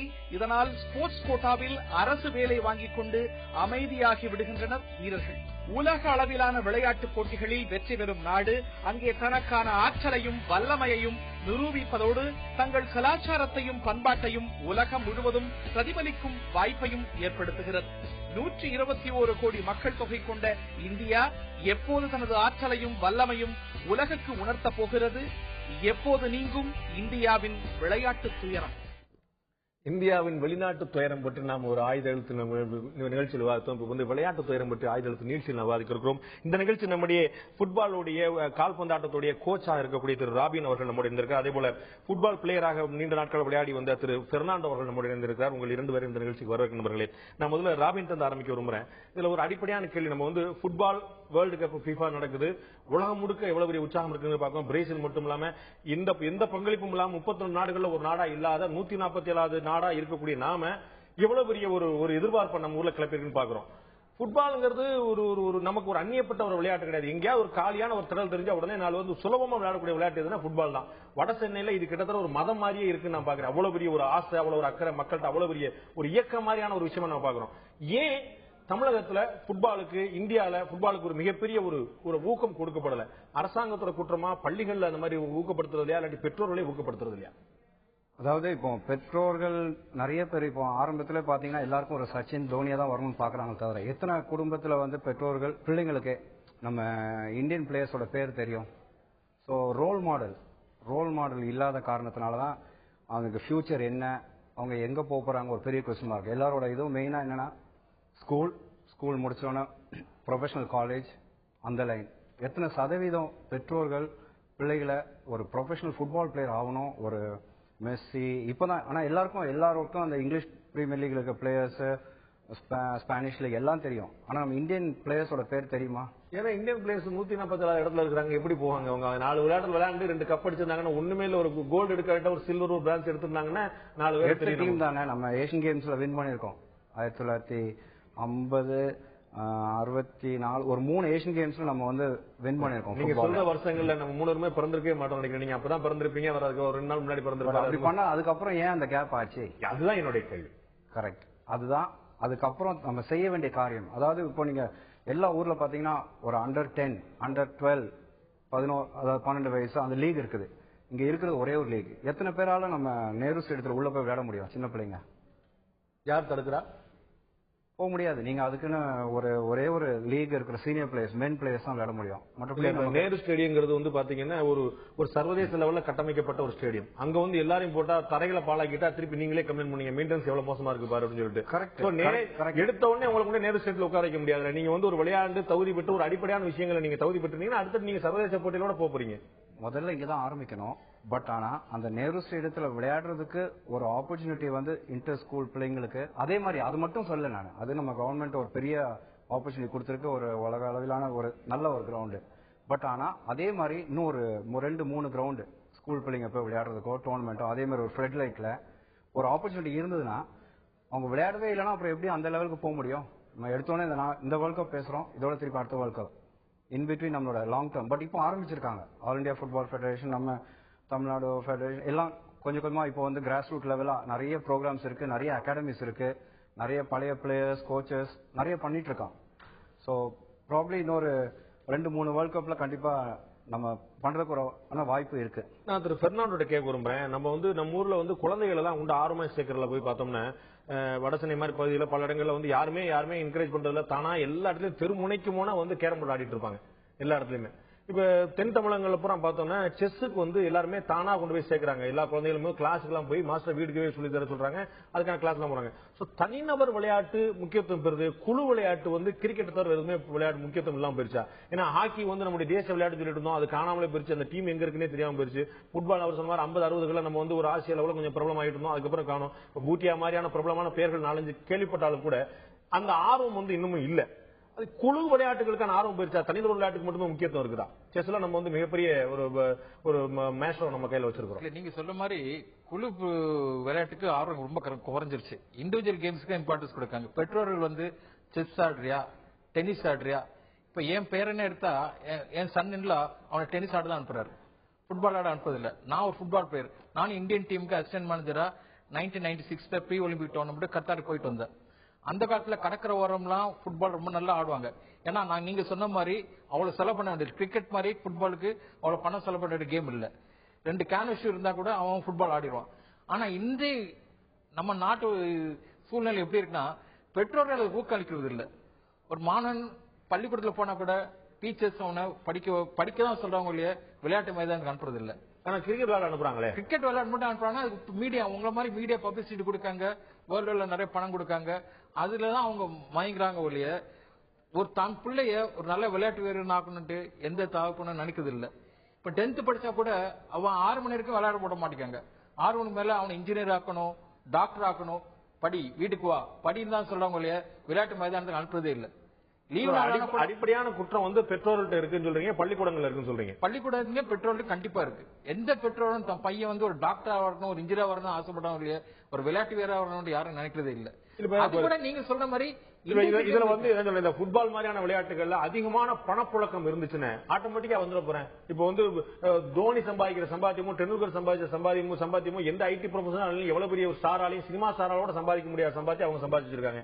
அந்த மாதிரியான பணப்புழக்கம் இல்லாத காரணமா? இல்ல பணப்புழக்கமும் இப்ப கால்பந்தாட்டில் இருக்கு. இப்ப இந்தியாவில வந்து ஐ லீக்னு ஒரு இந்தியாவில டாப் 12 டீம்ஸ் ஆடுறாங்க. இப்ப இந்த வருஷம் பெங்களூர் எஃப்சி தான் வின் பண்ணாங்க. பெங்களூர் எஃப்சில check into Delhi student 10th தான் படிச்சான். அந்த ஸ்டூடெண்ட்க்கு 1 கோடி ரூபாய் பேமெண்ட். பிளேயர்ஸ் இருக்காங்க, ஆனா பெற்றோர் கல்லூரியிலும் பள்ளியிலும் ஆசிரியர் ஊக்குவிப்பதில்லை. அரசு தரப்புல இருந்து ஊக்கம் எப்படி இருக்குன்னு நினைக்கிறீங்க? இப்ப வந்து நம்ம கிரிக்கெட்டுக்கு வந்து பாரத ரத்னா விருது கொடுத்துடலாமா, அவங்க வந்து ராஜ்யசபா எம்பி சீட் கொடுத்துடலாமாங்கிற அளவுக்கு அவங்க கொண்டு போயிட்டாங்க. அரசு தரப்புல இது மாதிரி ஊக்கம் எப்படி? ஒரு அரசு வேலை கொடுக்கறதோட முடிஞ்சு வச்சா நீங்க வந்து ஏதாவது பொதுத்துறை நிறுவனங்களோ இந்தியன் பேங்க்லயோ இல்லாட்டி ஏதாவது ஒரு நிறுவனங்களோ வந்து நீங்க ஒரு ஆபீசரா போயிடலாம் அப்படிங்கிற நிப்பாட்டிட்டாங்களா? அதுக்கு மேல அரசு வந்து விளையாட்டு வீரர்களை ஊக்கம் கொடுக்குதா? அதாவது இப்போ எப்படின்னா ஸ்போர்ட்ஸ் கோட்டா இருந்தது, ஆனா இப்ப குறைஞ்சிருச்சு. பெர்சன்டேஜ் பாத்தீங்கன்னா இப்ப குறைஞ்சிருச்சு.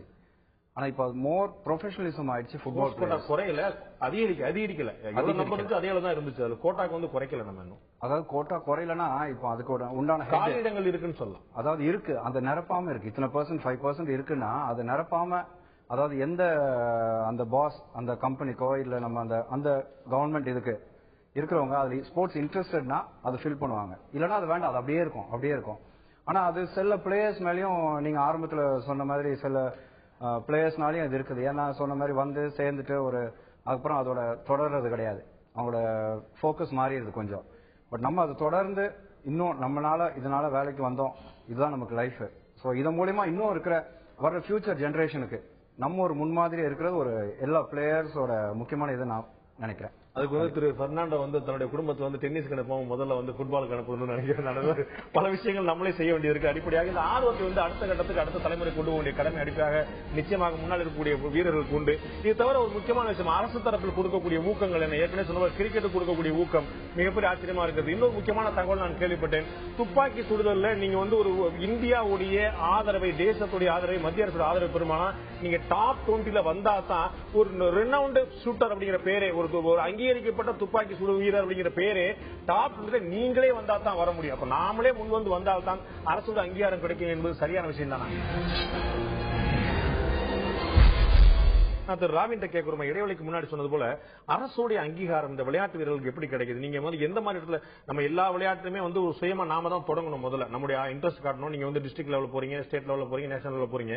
இதுக்கான support from the government side எப்படி கிடைக்குது? நம்ம ஏற்கனவே சொன்ன மாதிரி துப்பாக்கி சுடுதல்ல வந்து டாப் 20 நீங்களே வந்தா தான் அவங்க வந்து ரெனவுண்ட் ஷூட்டர் அப்படிங்கிற பட்டமே கொடுப்பாங்களா, அது அந்த அங்கீகாரமே கொடுப்பாங்களா?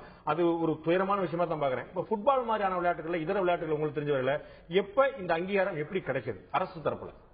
அதாவது கவர்மெண்ட் ஜாப் இது கொடுக்குறாங்க, பெர்மிஷன் அந்த மாதிரி.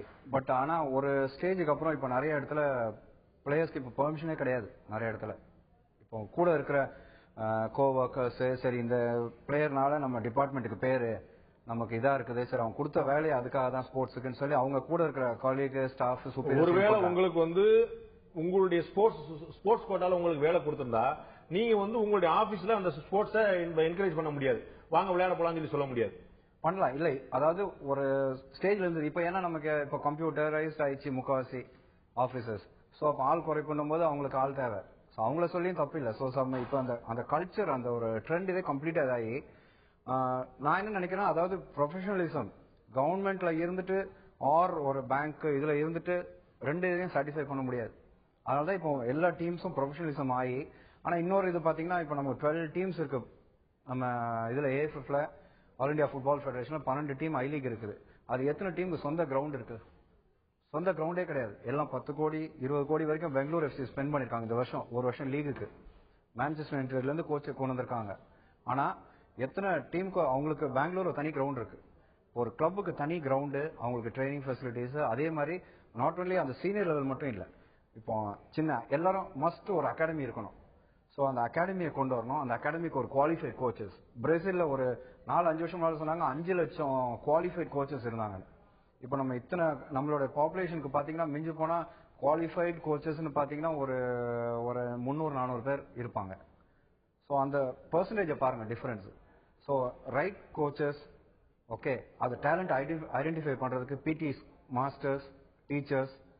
ஸோ கிராமப்புறத்துல எத்தனை பேர் பண்றோம்? நம்ம சிட்டியை பத்தி பேசிட்டு இருக்கோம். இன்னைக்கு கிராமத்துல இருக்க, இந்தியா ஃபுல்லா இருக்கிற கிராமத்துல எந்த இப்போ நார்த் ஈஸ்ட்லாம் ஏன் ஷைன் பண்றாங்க? அவங்களோட கல்ச்சர், அவங்களோட இது ஃபுட்பால் அவ்வளோ கிரேசி.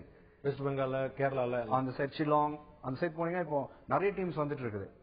பட் அதே இது இங்க பாத்தீங்கன்னா நம்ம கிளைமேட்டிக் கண்டிஷன் இருந்தா கூட நமக்கு விளையாடுறதுக்கு ஒரு சுதந்திரமே இல்லையே. ஃபர்ஸ்ட் ஒரு சீப் தான், ஃபுட்பால் சீப், ஒரு பால் 10 பேர் போதும். எஸ், நான் திரு பெர்னாண்டோ கேட்க விரும்புறேன். இதுல இந்த சாய் மாதிரி, ஸ்போர்ட்ஸ் அத்தாரிட்டி ஆஃப் இந்தியா மாதிரி, எஸ்டாட் மாதிரி, தமிழ்நாடுல state development sports development authority, இதெல்லாம் இவங்க எந்த மாதிரியான சப்போர்ட் பண்றாங்க? இவங்களுடைய நேரடி பங்களிப்பு, அவங்களே கிரவுண்ட் வச்சிருக்காங்க, அவங்களே ஹாஸ்டல் வச்சிருக்காங்க, அவங்களே பயிற்சி கொடுக்குறாங்க, எல்லா மாதிரியான விளையாட்டுகளுக்கும் கொடுக்குறாங்க. அந்த பயிற்சிகள்லாம் பத்தல நினைக்கிறீங்களா? பத்தாது நினைக்கிறீங்க? அவங்களையும் குவாலிஃபைட் கோச்சஸ் வச்சிருக்காங்க. ஆனா அவங்களுக்கு கோச்சிங் ப்ரொஃபஷன் அனுப்புறது இல்ல. அவன் ஆபீஸ்ல போய் பார்க்க உட்கார வச்சிருக்காங்க அந்த கோச்சஸ். பார்க்க விட்டுறாங்க. ஆமா, நீ போய் இந்த ஸ்டேடியத்தை பாரு, நீ போய் இந்த ஸ்டேடியத்தை பாரு, நீ போய் அந்த ஸ்கூல் கிரவுண்ட் டெவலப் பண்ணு. அந்த அளவுக்கு தான் கோச்சஸ் அனுப்புறாங்க. ஃபுட்பால் பிளேயர்னா ஃபுட்பால் கோச்சஸ் இங்க நாராயணமூர்த்தின்னு ஒரு கோச் இருக்காரு. ஆனா அவருக்கு 10 ஸ்கூல்ல போய் கோச் பண்ண சொல்றாங்க. நீ ஒரு கோச்சோட வேலை அதானே சார்? ஒரு டீமை கோச் பண்ணா அவனால ரிசல்ட் கொடுக்க முடியும். நீ 10 ஸ்கூல் கோச் பண்ணா நீ எவ்வளவு டைம் பண்ண முடியும்? நம்ம ஊர்ல இப்ப இன்னும் இன்டர்நேஷனல் ஸ்டாண்டர்டுக்கு வரல. முதல்ல அடிப்படையான 10 ஸ்கூல் சொல்லி தர நல்ல விஷயம் தானே. நல்ல விஷயம். 10 ஸ்கூல்ல 10 கிரவுண்ட் இருக்காது. நீங்க என்ன சொல்லணும்? ஆக்சுவலா 100 ஸ்கூல்ல சொல்லி தர அனுமதிக்க மாட்டாங்கன்னு கம்ப்ளைண்ட் பண்ணுவோம். 10 ஸ்கூல்ல சொல்லி தர சொல்றாங்க, கவலையா சொல்றீங்களே. அப்படி இல்ல சார். இப்ப ஹாலண்ட் நம்ம தமிழ்நாடோட சின்ன இடம். இன்னைக்கு அங்க எத்தனை கோச்சஸ் இருக்காங்க, எத்தனை கிரவுண்ட்ஸ் இருக்கு? இன்னைக்கு இந்தியால கிரவுண்ட்ஸே கிடையாது. எத்தனை ஸ்கூல்ல இன்னைக்கு விளையாட்டு மைதானம் எல்லாம் பில்டிங்கா மாறுது, லைப்ரரியா மாறுது, கிளாஸ் ரூமா மாறுது. நாட்டுல விளையாட்டு மைதானம் குறைஞ்சிட்டே வருது. நமக்கு அடிப்படை வசதியே ரொம்ப கம்மி. அடிப்படை வசதி ஏற்படுத்தி கொடுத்தாதான் ஒரு ஆர்டர் மாணவனுக்கு ஒரு உற்சாகம் வரும், பெற்றோருக்கு உற்சாகம் போல. நான் ஏன் விளையாடணும்? எனக்கு தேவையான கம்ப்யூட்டர் கேம்ஸ் ஆடிட்டு போயிடுறேன். எதுக்கு வெயில வேகாத வெயில போயிட்டு நான் உட்காந்துட்டு ட்ரௌசரை போட்டு நான் எதுக்கு வாடணும்? நம்ம ஏசி ரூம்ல கம்ஃபர்டா உட்காந்துக்கிறேன். என் பிள்ளை படிக்கிட்டு நான் ஏசி ரூம்ல வளரணும்னு நினைக்கிறேன். எதுக்கு நான் தேவையில்லாம் முதல்ல விளையாடணும்னு சொல்லுங்க. எதுக்கு கிரவுண்டுக்கு போகணும்? எதுக்கு வேகாத வெயில வரணும்? என்னது சாதிச்சோம் சார்? முதல்ல அவனுக்கு அது ஆரோக்கியத்தை கொடுக்குது. அப்புறம் ஒரு டீம் கேம்ல ஆடும்போது 10 பேரோட பழக்க வழக்கம் வருது. அதெல்லாம் வாழ்க்கை முன்னேற்றத்துக்கு தான் உதவுறதா ஒழிய தனிப்பட்ட இருந்தா ஒரு மூலையில போய் அப்படியே உட்காந்து சோம்பேறா தான் போவோம். ராபின் கேக்குறேன், இந்த ஒரு அடிப்படையான விஷயம் பாத்தீங்கன்னா, விளையாட்டு அப்படிங்கிறது படிக்காதவங்களுடைய புகலிடம் அப்படிங்கிற மாதிரி ஒரு பேர் ஆயிடுச்சு அப்படின்னா நீங்க மறுப்பீங்களா? விளையாட்டுத்துறையில ஒரு ஆள் ஷைன் பண்றான் அப்படின்னா அவன் படிக்கிறதுனால அங்க போறான், இல்லாட்டி படிப்பு வரல அதனால அங்க போறாங்கிற மாதிரி வேலை கிடைக்காம ராணுவத்துக்கு போறாங்க ஒரு குற்றச்சாட்டு சொல்ற மாதிரி. இது ஒரு மாதிரி ஒரு படிக்காதவங்க தான் விளையாட்டுக்கு போறாங்க, ஒரு படித்தவர்களுடைய விளையாட்டு அப்படிங்கிற மாதிரி ஒரு கேம் வரல. ஒரு செஸ்ஸுக்கோ ஒரு மற்ற கேமுக்கோ கிடைச்ச ஒரு இன்டெலக்சுவல் லுக் ஒரு அறிவார்ந்த ஆளா பாக்குறது ஹாக்கிக்கோ ஃபுட்பாலுக்கோ கிடைக்குதா? அதாவது இன்னைக்கு பாத்தீங்கன்னா எத்தனை இன்ஜினியரிங் காலேஜ்ல பாத்தீங்கன்னா எல்லா பிளேயர்ஸும் இன்ஜினியரிங் படிக்கிறாங்க, நல்லா முடிக்கிறாங்க, பிளஸ் ஃபுட்பால் எல்லா ஸ்போர்ட்லயும் திகழ்றாங்க. ஆனா நீங்க சொல்ற மாதிரி படிக்காத இவங்களை கிரவுண்டுக்கு அனுப்பணும்ன்றது ஒரு தவறான இது. நிறைய நடக்குதா இல்லையா? அது நம்மளா ஆக்கிக்கிறோம். அந்த மாதிரி அப்படி கிடையாது. என்னை பொறுத்த வரைக்கும் அதிகமா மூளைக்கு வேலை கொடுக்கறது ஒரு கிரவுண்ட்ல தான் ஒரு பிளேயருக்கு. ஏன்னா எல்லாம் வெறும் இட்ஸ் லைக் பிசிக்கலா நீங்க பாத்தீங்கன்னா ஒரு 10% 90% மென்டல் தான் ஆக்சுவலி அங்க யூஸ் ஆகுது. சோ பிளேயரோட மென்டல் ட்ரைனிங் ஃபுட்பால்ல கூட மஸ்ட். நீங்க எவ்வளவுதான் பிசிக்கலா இருந்தாலும் அந்த இட்ஸ் மைண்ட் கேம். நீங்க நினைக்கிற செஸ் ஒரு இடத்துல உட்கார்ந்து கிடையாது. இது it's a fully tactical game, mind game. இது அந்த பிளேயர் எப்படி விளையாடணும், எந்த இடத்துல டெக்னிக்கா கத்துக்கலாம், பிசிக்கலா ஸ்ட்ராங்கா இருக்கலாம், எல்லாம் இருக்கலாம். பட் எந்த இடத்துல என்ன பண்ணணும்னு தெரியலன்னா அதுக்கு இதுவே கிடையாது. அதனால football is a brilliant players game. நான் வந்து ஒரு ஃபுட்பால் கத்துக்கணும் அப்படின்னா நான் செய்ய வேண்டியது என்ன? வெறும் வந்து கால கட்சி உடைச்சே போறதா இல்ல ப்ரொஃபஷனல் கோச்சஸ் வந்து அங்கங்க தமிழ்நாடு முழுக்க அங்கங்க இருக்கிறாங்களா? அடுத்த கட்டமா போனா எனக்கு என்ன லாபம் கிடைக்கும்? நான் வந்து ஒரு ப்ரொஃபஷனல் ஃபுட்பால் பிளேயர் ஆனேன் அப்படின்னா எனக்கு என்ன லாபம் கிடைக்கும்? கண்டிப்பா வந்து முதல்ல உனக்கு வேலை கிடைக்கும், நாட்டுல ஒரு அந்தஸ்து கிடைக்கும், உனக்கு புகழ் கிடைக்கும். நீங்க தான் வேலையில ஆளே போட மாட்டாங்கன்னு சொன்னீங்க, நீங்க வேலை போட மாட்டேங்க. இல்ல நீங்க நல்ல பிளேயர் ஆனா இப்ப ஐ லீக்ல ஆடினா ஒரு பேர் 1 கோடி ரூபாய் கிடைக்குது.